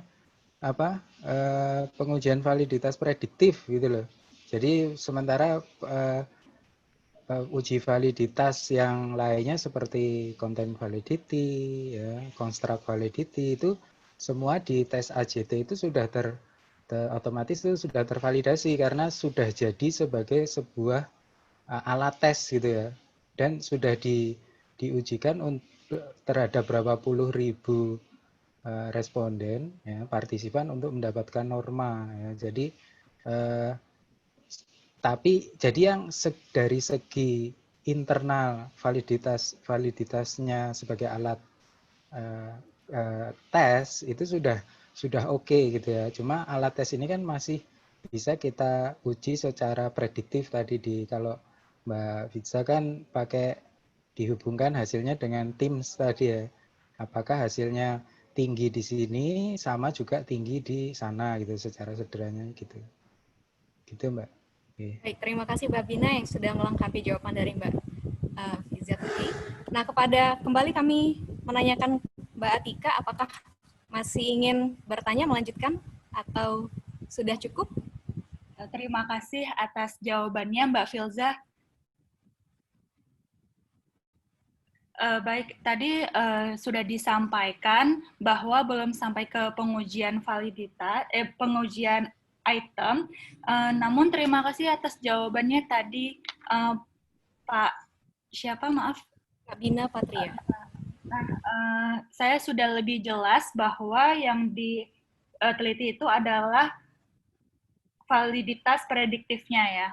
Sedangkan konten dan validitas lainnya sudah diuji. Nah, sudah lebih jelas untuk saya. Terima kasih. Sama-sama Mbak Atika.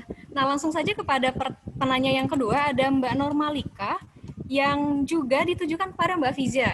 Pertanyaannya itu adalah, apa saja sih syarat agar bisa melakukan data sekunder pada AJT Cog-Test? Silakan Mbak Fiza lagi.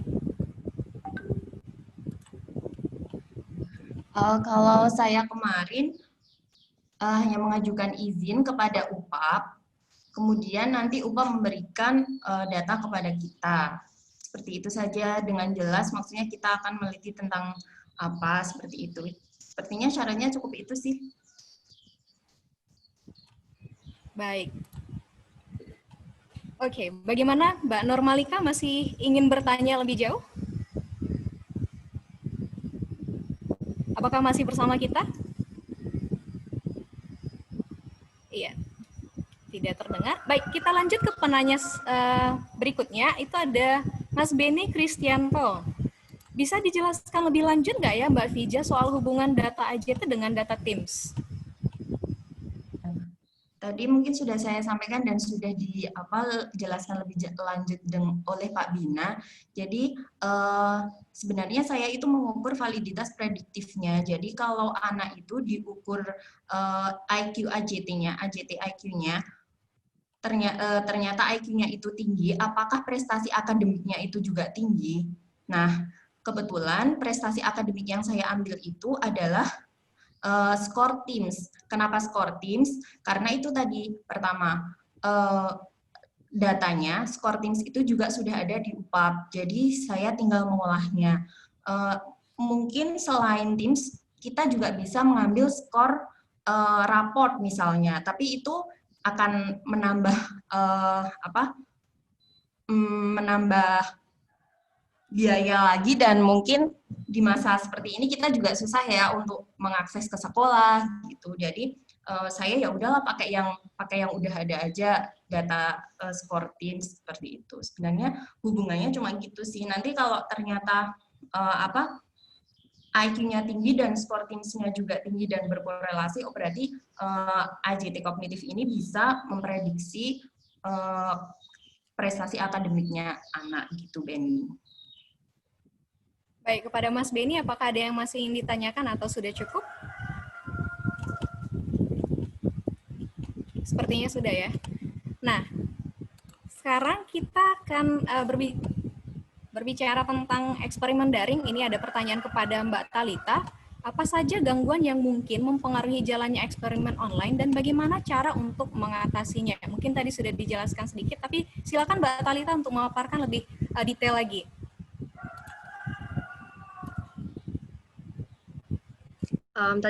Halo, iya. Yes. Tadi mungkin aku udah bahas dikit tentang hambatannya.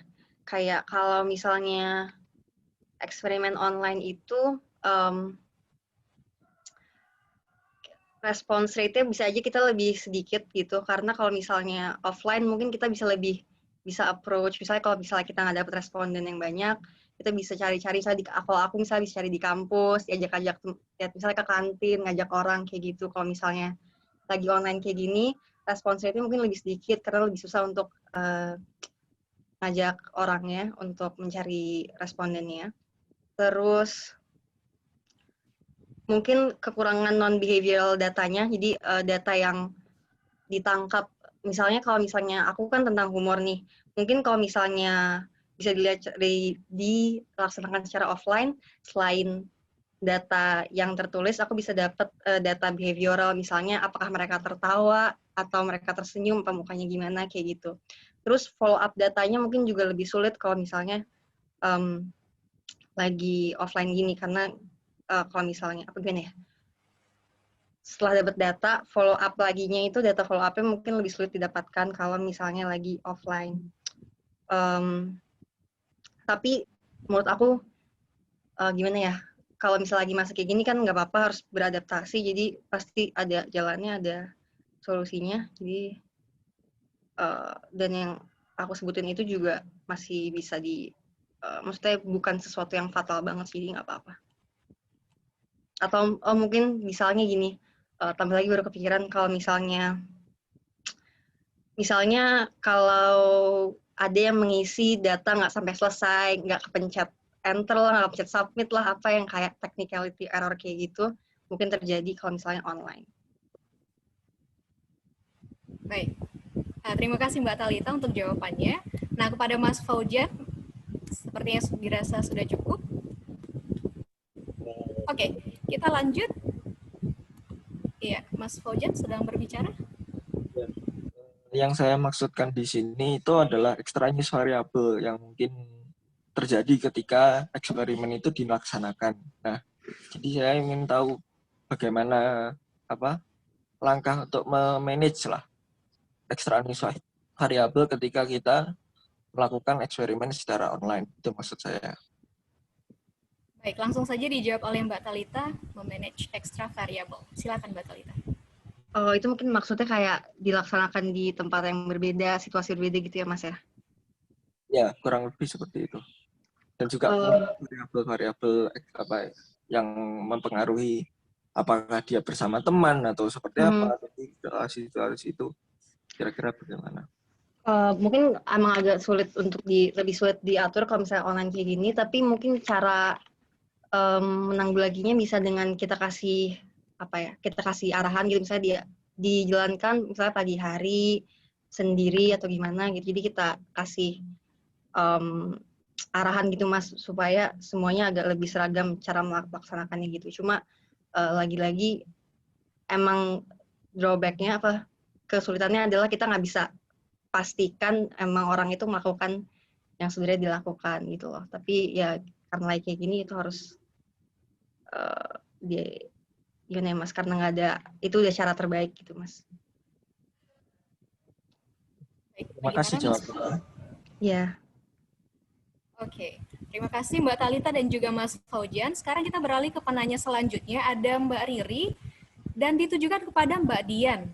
Nah, Mbak Dian, boleh tidak diceritakan proses untuk menemukan pertanyaan penelitian dari data sekunder tersebut? Karena bisa dibilang cara berpikirnya itu jadi terbalik. Data untuk diolah sudah tersedia, kemudian mengkonstruksikan pertanyaan penelitian kita. Itu dia dari Mbak Ririn. Kepada Mbak Dian, dipersilakan.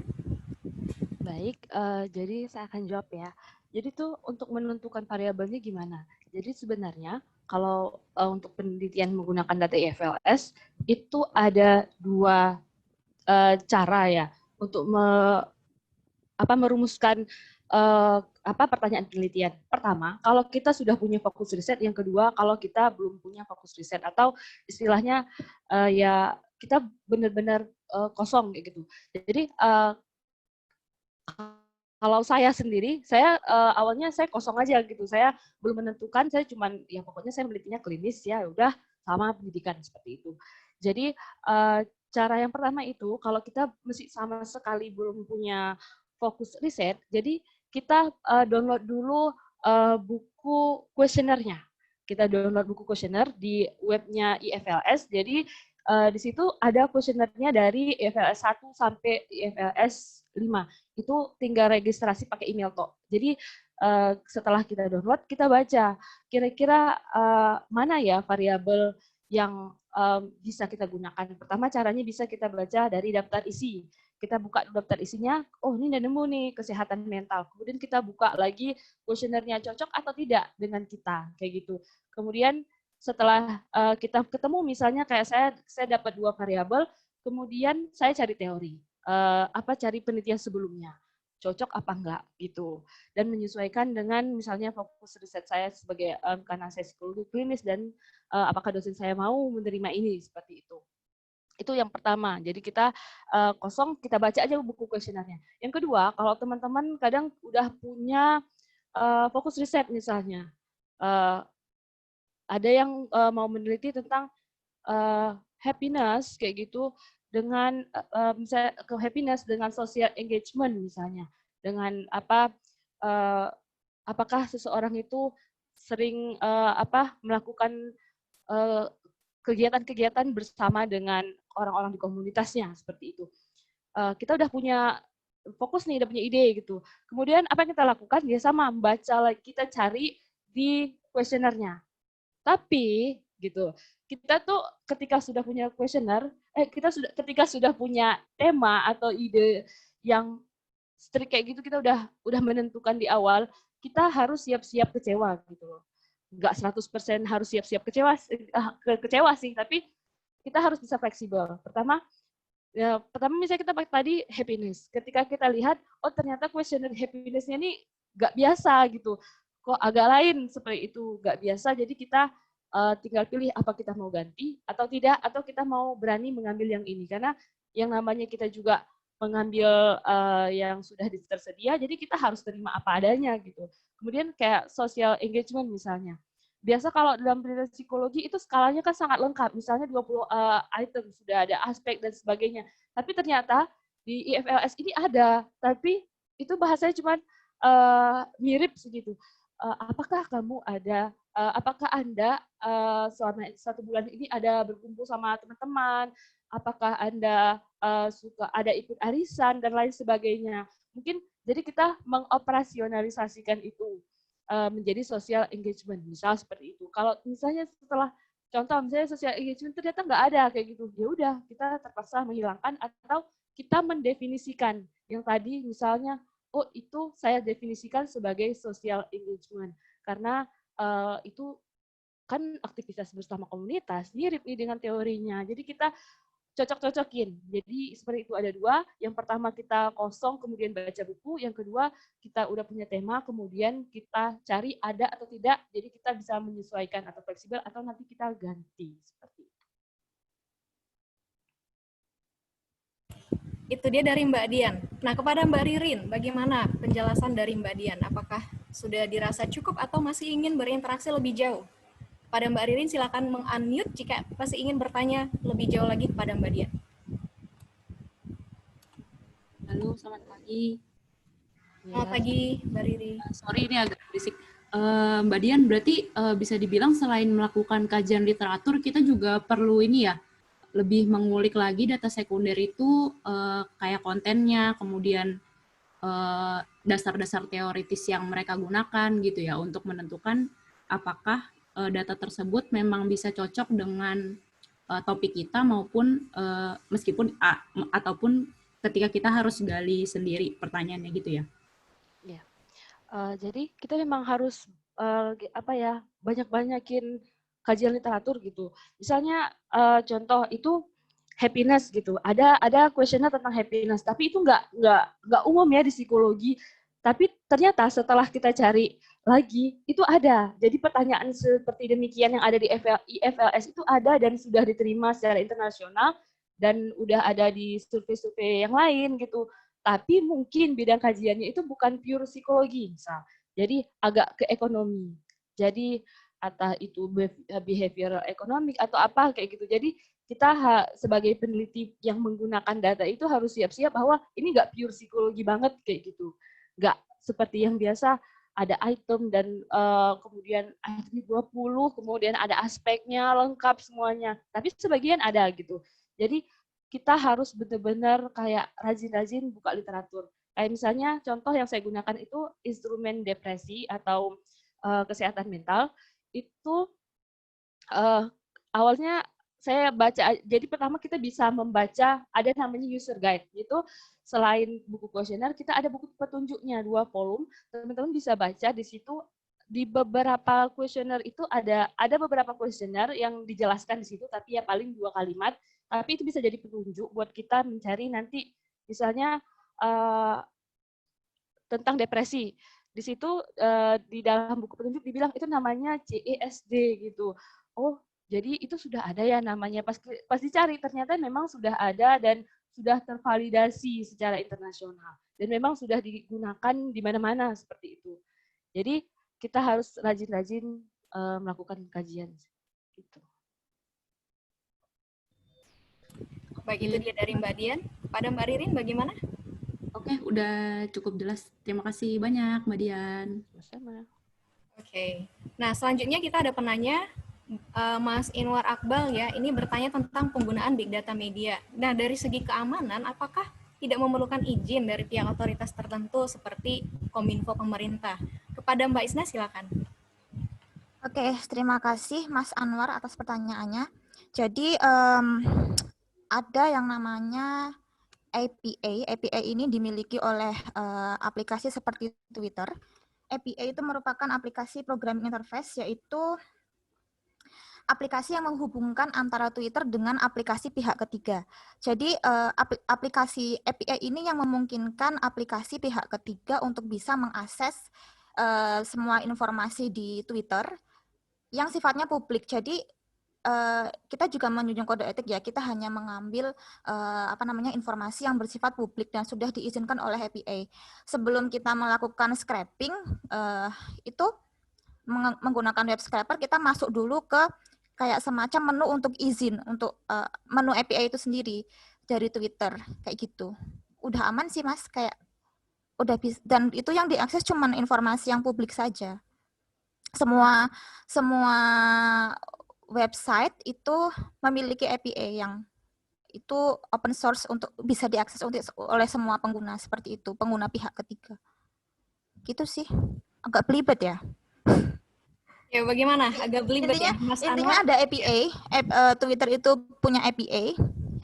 API ini aplikasi penghubung kepada pihak ketiga. Jadi apabila ada aplikasi pihak ketiga ingin mengakses data di Twitter, itu sudah diizinkan. Seperti itu. Dan hanya boleh mengakses informasi yang sifatnya publik saja. Kan memang ketika kita mendaftar mendaftar sebagai pengguna media sosial kan ada kebijakan privacy seperti itu ya, mengizinkan informasi yang sifatnya publik untuk bisa diakses seperti itu. Jadi ini aman, sudah boleh untuk diakses karena hanya informasi yang sifatnya publik dan ada izinnya melalui API. Gitu sih. Baik, terima kasih Mbak Isna. Bagaimana dengan Mas Anwar Iqbal? Ya, terima kasih Mbak. Sudah cukup jelas. Berarti Mbak Isna, iya, itu izinnya hanya dari Twitter ya, nggak perlu ke otoritas pemerintah gitu ya? Atau enggak perlu.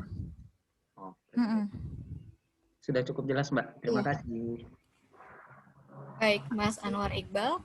Nah, kembali kita membuka kesempatan sampai di 10.25 kita akan bertanya lebih jauh lagi kepada pemateri. Bagi yang masih ingin bertanya lebih jauh, silakan menggunakan kolom chat.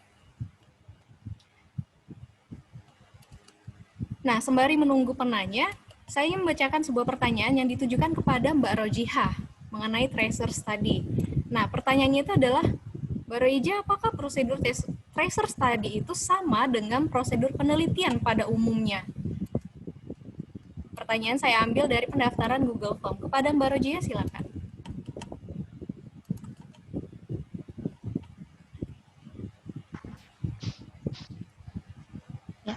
Terima kasih ya pertanyaannya. Jadi kalau ditanyakan apakah sama dengan penelitian pada umumnya, sama dengan penelitian pada umumnya, dan memang yang penting kita mendapatkan izin gitu untuk bisa mengakses data-data yang kita perlukan seperti itu. Jadi kalau mungkin dari beberapa institusi misalnya meminta ada surat izin, itu ya kita penuhi saja. Jadi bagaimana caranya kita bisa mendapatkan data yang kita peroleh sesuai dengan prosedur-prosedur yang harus kita ikuti seperti itu. Begitu Mbak Gema.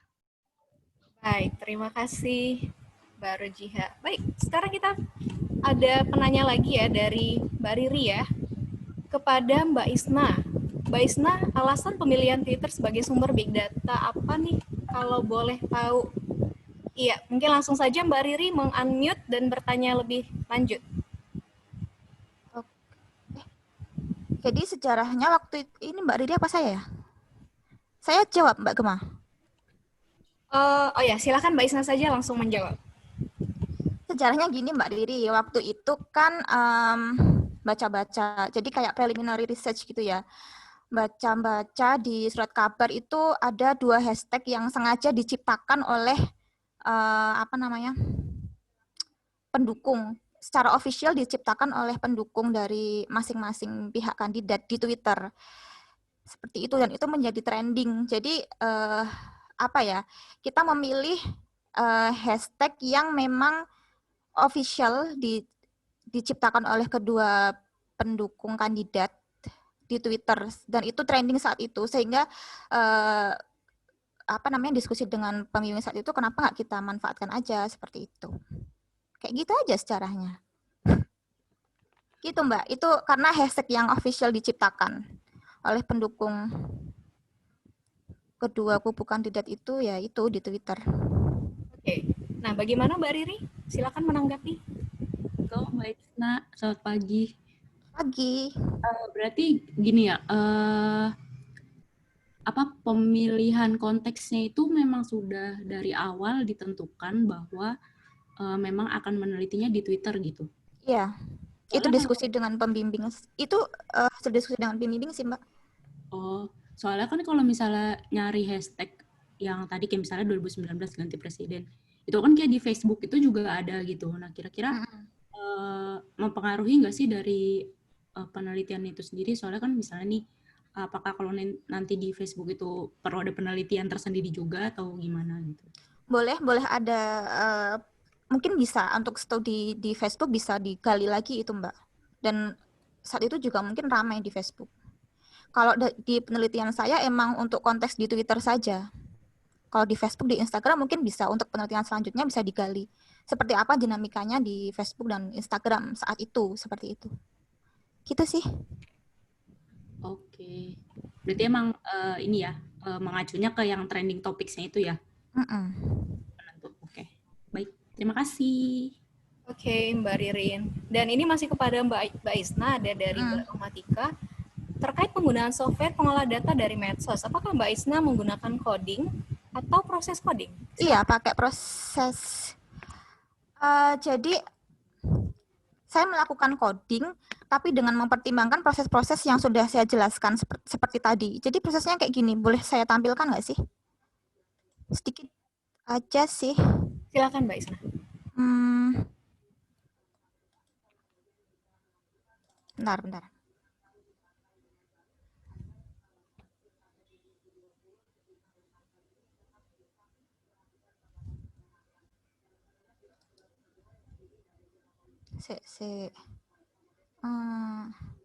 Maaf agak lemot karena ini aplikasinya lumayan berat.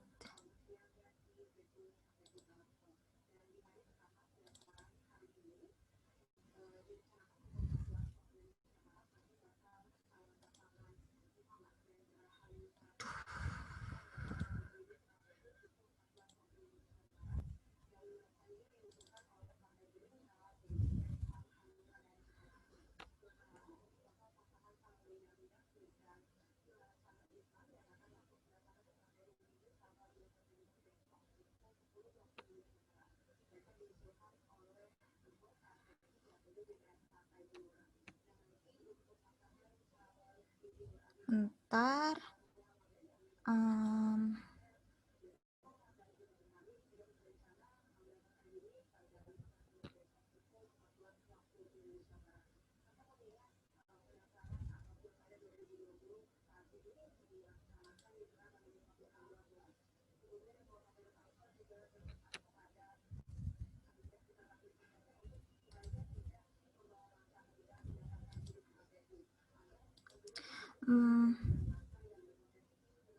Duh.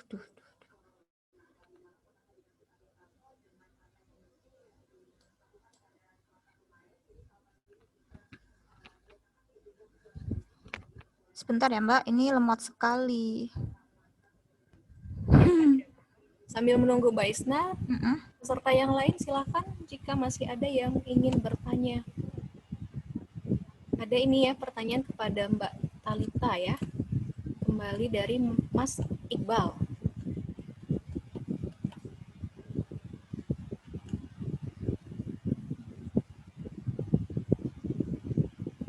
Ya, mungkin nanti Mbak Isna kalau sudah dapat segera baik. Oke. Ya, kita bisa lanjut dulu menjawab pertanyaan Mas Iqbal.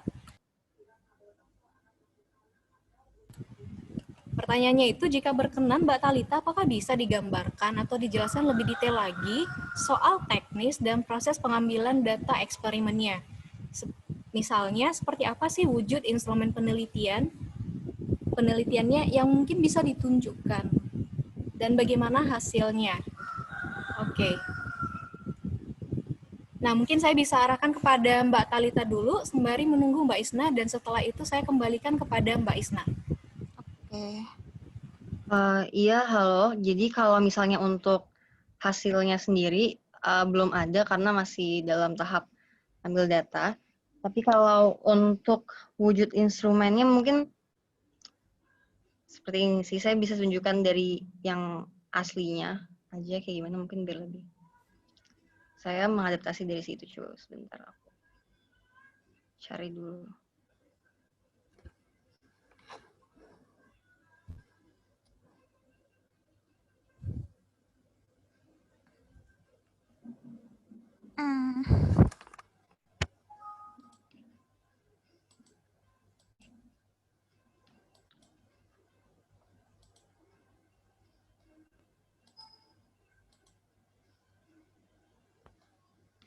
Bentar ya.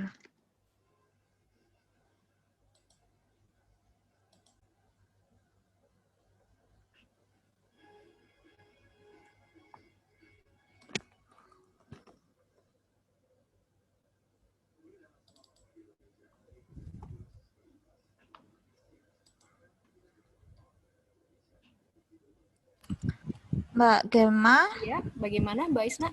Mohon maaf, ternyata aplikasinya saat ini lemot, nggak bisa dibuka. Oke.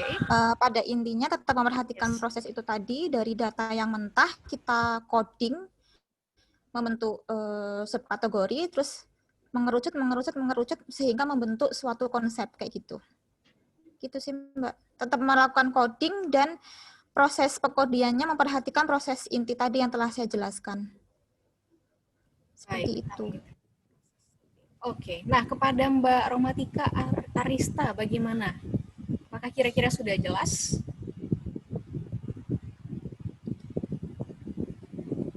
Yep. Oke, kita anggap sudah jelas. Nah, kembali ke Mbak Talita, bagaimana? Apakah sudah ketemu? Maaf, sebentar. Ini aku share aja ya. Baik, silakan. Ini aku salah satu pertanyaan dari yang lembar survei aslinya itu seperti ini yang aku dapat dari itunya dari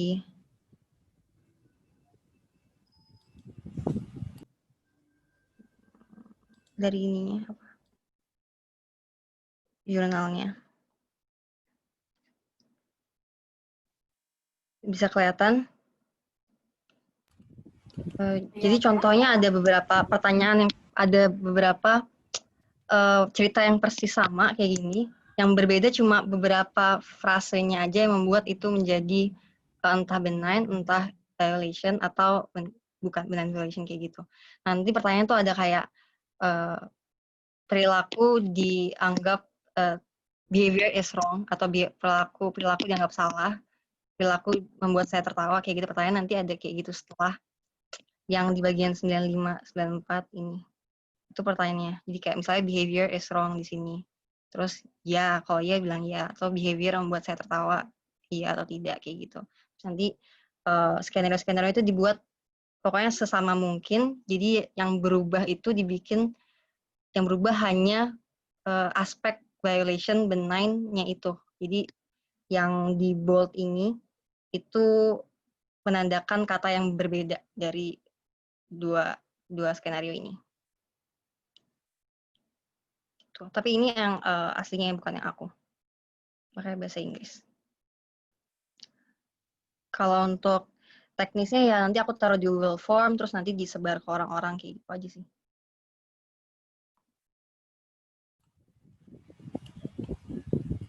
Oke.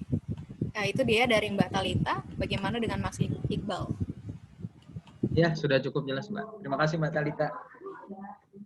Sama-sama. Terima kasih. Dan berikutnya ada pertanyaan kepada Mbak Dian. Ini dari Mbak Manara Kutsia. Melalui pengambilan data dari IFLS, apakah di sistem terdapat informasi mengenai kriteria atau pengelompokan pengisi survei pada setiap variabelnya? Silakan Mbak Dian. Oke, baik. Jadi saya langsung tunjukkan aja ya kuesionernya seperti apa. Dan di situ udah ada keterangan jelas. Oke.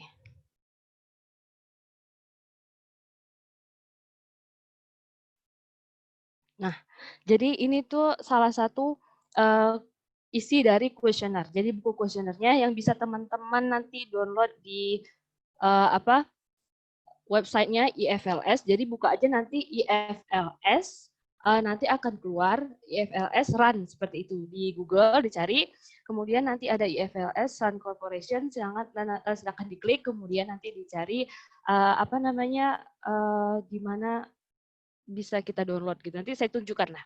Jadi contoh ya, ini contoh buku kuesioner. Jadi di setiap awal kuesioner akan ada siapa subjeknya di dalam atau siapa partisipan di dalam buku itu. Jadi ada beberapa buku, ada buku 1 sampai buku 5 misalnya.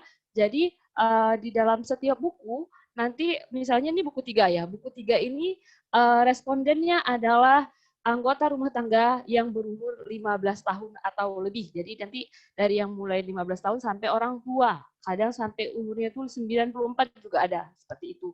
Ini jadi awalnya. Kemudian kalau kita scroll lagi di sini ada informed consent. Terus itu ada berbagai kuesioner-kuesioner yang bisa dibaca. Kemudian kita buka lagi misal buku 5 ini saya buka. Jadi ini filenya terpisah-pisah kalau kita download. Terus ini buku 5. Buku 5 ini isinya siapa? Responden adalah anggota rumah tangga berusia di bawah 15 tahun. Jadi isinya anak-anak.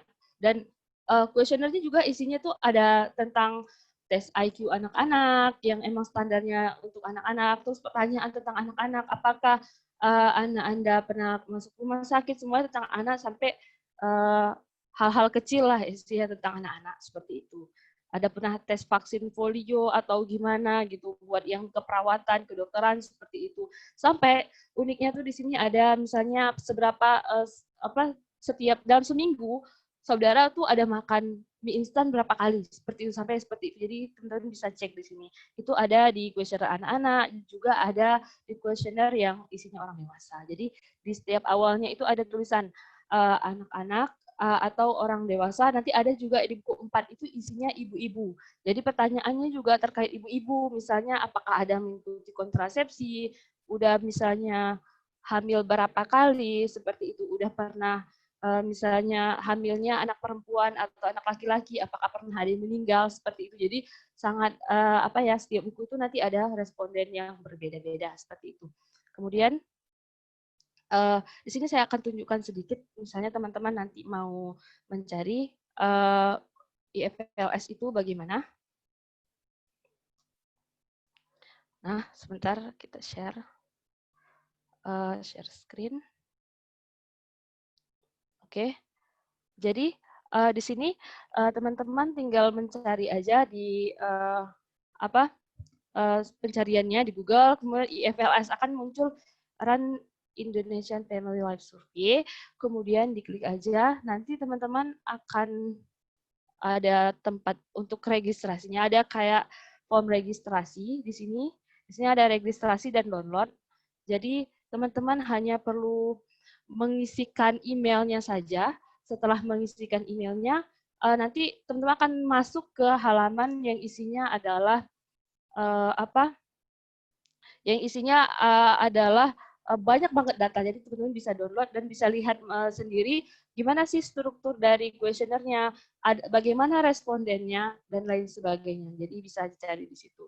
Nanti kalau teman-teman ingin mendalami, misalnya, oh kurang paham ya kalau melihat di sini, nanti ikut aja di acara tanggal 2 Oktober itu, di workshop, nanti kita akan jelasin secara detail seperti itu.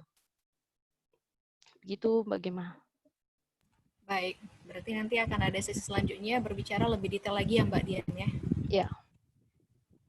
Terima kasih Mbak Dian. Kepada Mbak Manara, apakah kira-kira sudah cukup? Sudah cukup Mbak, terima kasih untuk Mbak Dian atas penjelasannya. Sama. Baik, terima kasih Mbak Manara. Nah, kita masih ada sekitar 11 menit lagi. Jika masih ada yang ingin bertanya, silahkan bisa secara langsung dan bisa juga ditaruh di dalam kolom chat. Dan sembari menunggu, saya ingin membacakan satu pertanyaan, ada dari Mas Christian Kevin, Magister Psikologi Profesi. Pertanyaannya itu tentang eksperimen daring, jadi kepada Mbak Talita ya. Seperti ini pertanyaannya.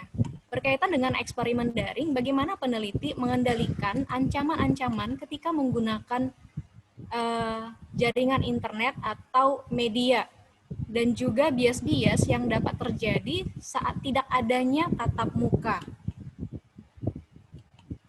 Oke, kepada Mbak Thalita. Iya, mungkin tadi udah mirip sama yang pertanyaan pertama tadi. Ngomong-ngomong aku sekalian mau nambahin eksperimen aslinya itu dari McGraw dan Warren. Kalau tadi belum begitu jelas disebutinnya, jadi kalau misalnya ada yang tertarik sama topiknya bisa dicek aja.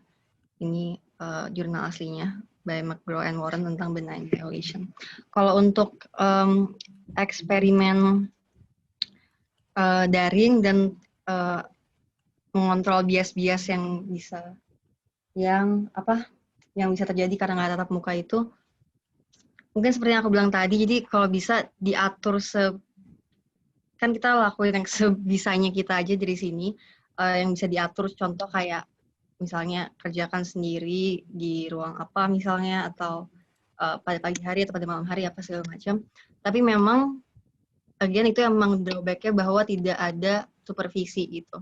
Kita nggak bisa mastiin kalau semua orang itu melakukan seperti yang kita suruh gitu. Apalagi misalnya bisa aja ini kalau misalnya dia ngerjainnya ngasal-ngasal kan juga sebenarnya, atau dia ngerjainnya bukan ngasal-ngasal, ngerjainnya misalnya di setengah-setengah, nggak langsung semua atau kayak gitu, kita nggak bisa begitu kontrol gitu. Jadi emang itu kekurangannya. Cuma menurut aku yang bisa dilakukan sama kita ya bikin direction atau bikin direction apa ya, atau anjuran ya, arahan yang sedetail mungkin supaya sebisa mungkin mereka ada di kondisi yang sama gitu. Kalau misalnya untuk masalah jaringan, aku juga nggak tahu gimana cara kontrolnya. Emang itu juga salah satu dari kekurangan online gini lagi. Cuma ya kita bisa lakukan yang sebaik-baik mungkin aja dengan situasi seperti ini. Yang pastinya emang ini bukan situasi yang ideal, jadi pasti harus ada beberapa kompromi yang dibuat. Tapi kita lakukan sebaik-baik mungkin untuk bisa bikin ini jadi semirip mungkin sama kalau itu offline gitu. Baik, terima kasih Mbak Thalita untuk jawabannya. Dan apakah masih ada yang ingin bertanya?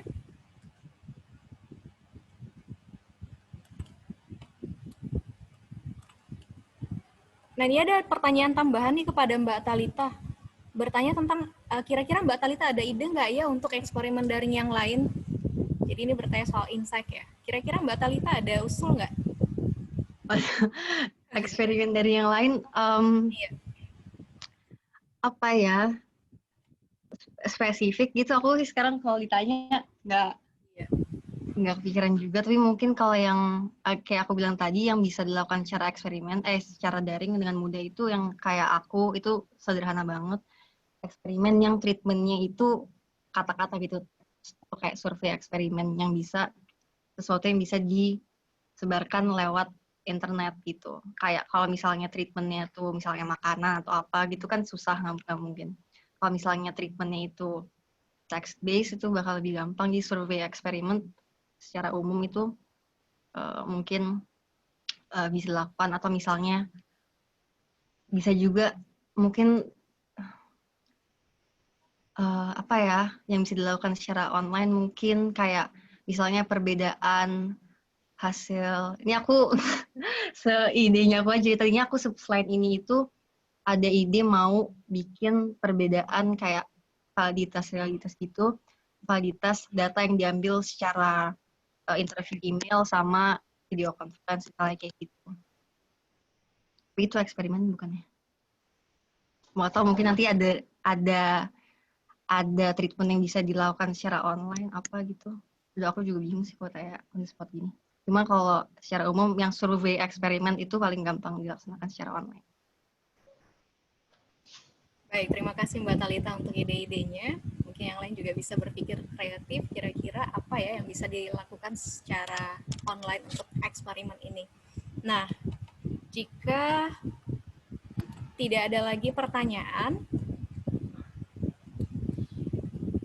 Sembari menunggu Iya. pertanyaan, saya menyampaikan satu hal ya Mbak Gema ya. Silakan Pak Bina. Jadi untuk tadi ada beberapa pertanyaan terkait apa eksperimen daring ya, terutama variabel ekstraneous gitu ya.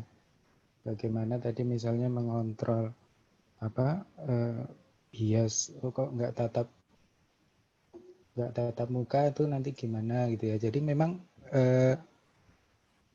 kita harus sedikit fleksibel gitu ya menghadapi kondisi gitu ya. Jadi seperti kalau kita mau melakukan eksperimen, otomatis kita itu kan targetnya yang randomized eksperimen gitu kan, yang dengan penugasan acak itu. Nah kalau itu tidak memungkinkan, kita pakai eksperimen kuasi misalnya kayak gitu ya. Nah jadi tujuan kita kan agar eksperimen kita kan terlaksana gitu. Kalau kita menunggu kondisi ideal, otomatis nanti nggak jadi penelitian kita gitu. Nah terkait eksperimen daring itu memang ada kelemahan ya, tapi eksperimen apa yang luar daring ya, luring itu juga ada kekurangannya gitu, yang jadi ada plus minusnya gitu ya. Jadi misalnya tadi disinggung terkait apa, jadi kalau variabel ekstraneous itu dalam eksperimen itu ada terkait variabel fisik ya, variabel sosial, variabel kepribadian, variabel konteks, yang semuanya ini bisa mempengaruhi validitas internal dari eksperimen kita gitu ya. Tapi itu bisa kita kontrol kok gitu ya, sebisa mungkin akan kita kontrol. Nah misalnya tadi bagaimana jika eksperimen itu respon partisipan tidak ketemu eksperimenternya gitu ya. Nah di satu sisi itu ada kekurangannya, tapi di sisi lain ini justru keunggulan gitu ya, karena jadinya intervensinya jadinya lebih terstandar. Jadi kalau ada di teori eksperimen itu variabel ekstraneous yang variabel kepribadian itu ya, itu nanti kehadiran eksperimenter ya, kepribadian eksperimenter ya, itu bisa mempengaruhi hasil dari eksperimen gitu loh. Nah sementara di daring itu kita sangat terkontrol terkait hal itu gitu ya. Jadi dia mendapat intervensi yang standar tanpa ada variasi dari individu, variasi individu maksudnya variasi dari eksperimenter, tidak terkait siapa yang membawakan, siapa yang memberikan instruksi dari eksperimen itu gitu. Nah ini dalam eksperimen ini juga mempengaruhi gitu ya hasil dari eksperimen gitu. Nah juga misalnya tadi ada pertanyaan, penelitian apa yang bisa disurvei eksperimenter. Survei eksperimen kan itu banyak sekali ya. Kalau dari sosial itu yang terkait prejudis itu banyak menggunakannya. Kita coba nanti dicari penelitiannya Pak Haidar Buldan ya, itu mengenai prejudis itu tidak daring, tapi itu bisa didaringkan gitu ya. Jadi dia ada skenario gitu, itu nanti persis seperti tempatnya Talita ini, nanti respondennya merespon masing-masing skenario itu gitu.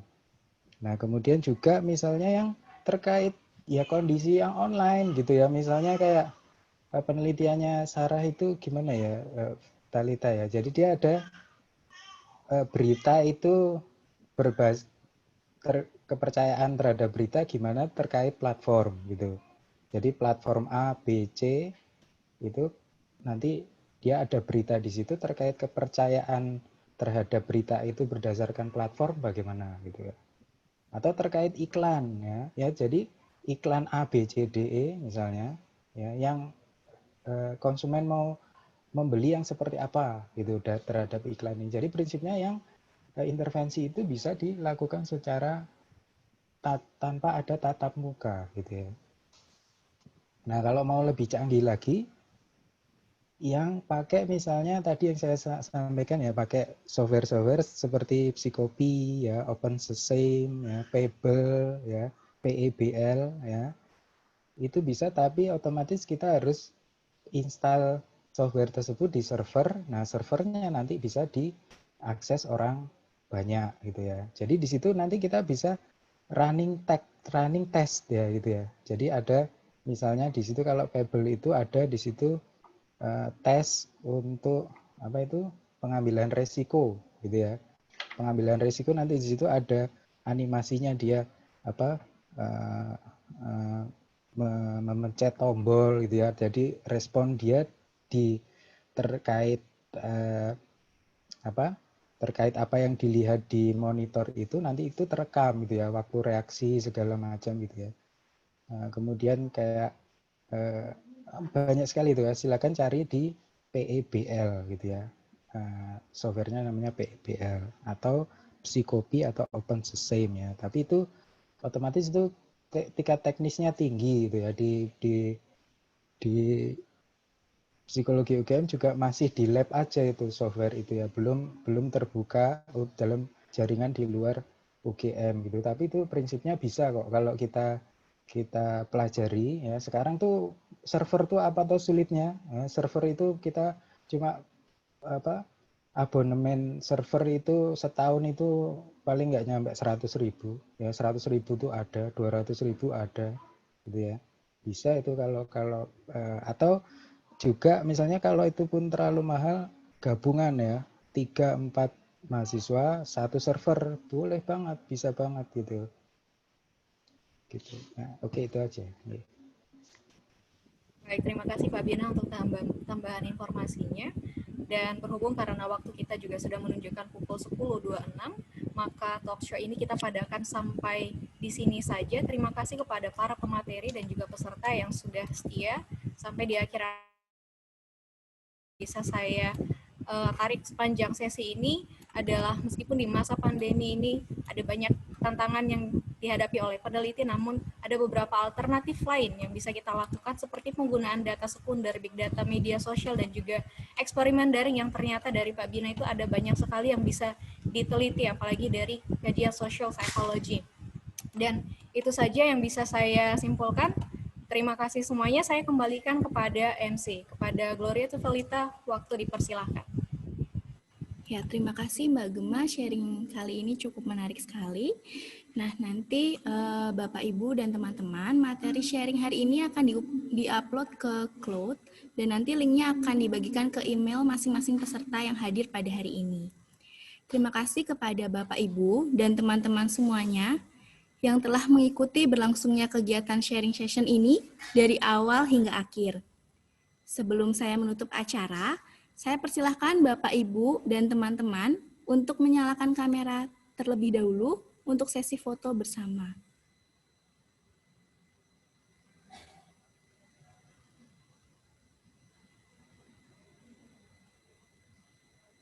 Ya, silakan kameranya dinyalakan.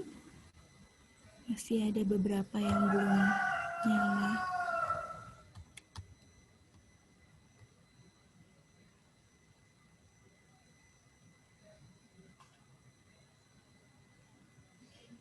Oke, kita mulai fotonya ya. 1. Karena ini ada 5 slide, jadi saya hitung ya sampai 5 slide semua terfoto.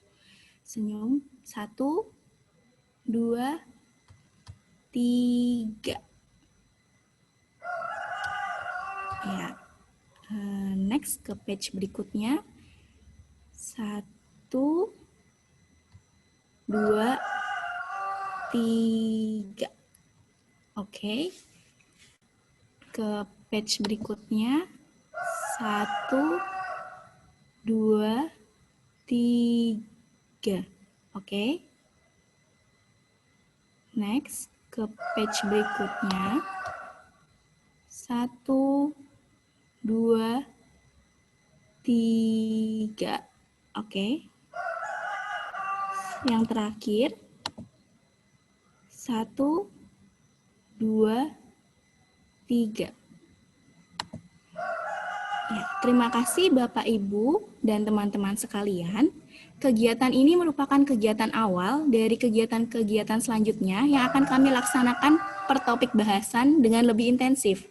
Untuk informasi kegiatan selanjutnya, akan kami posting di Instagram Magister Psikologi UGM.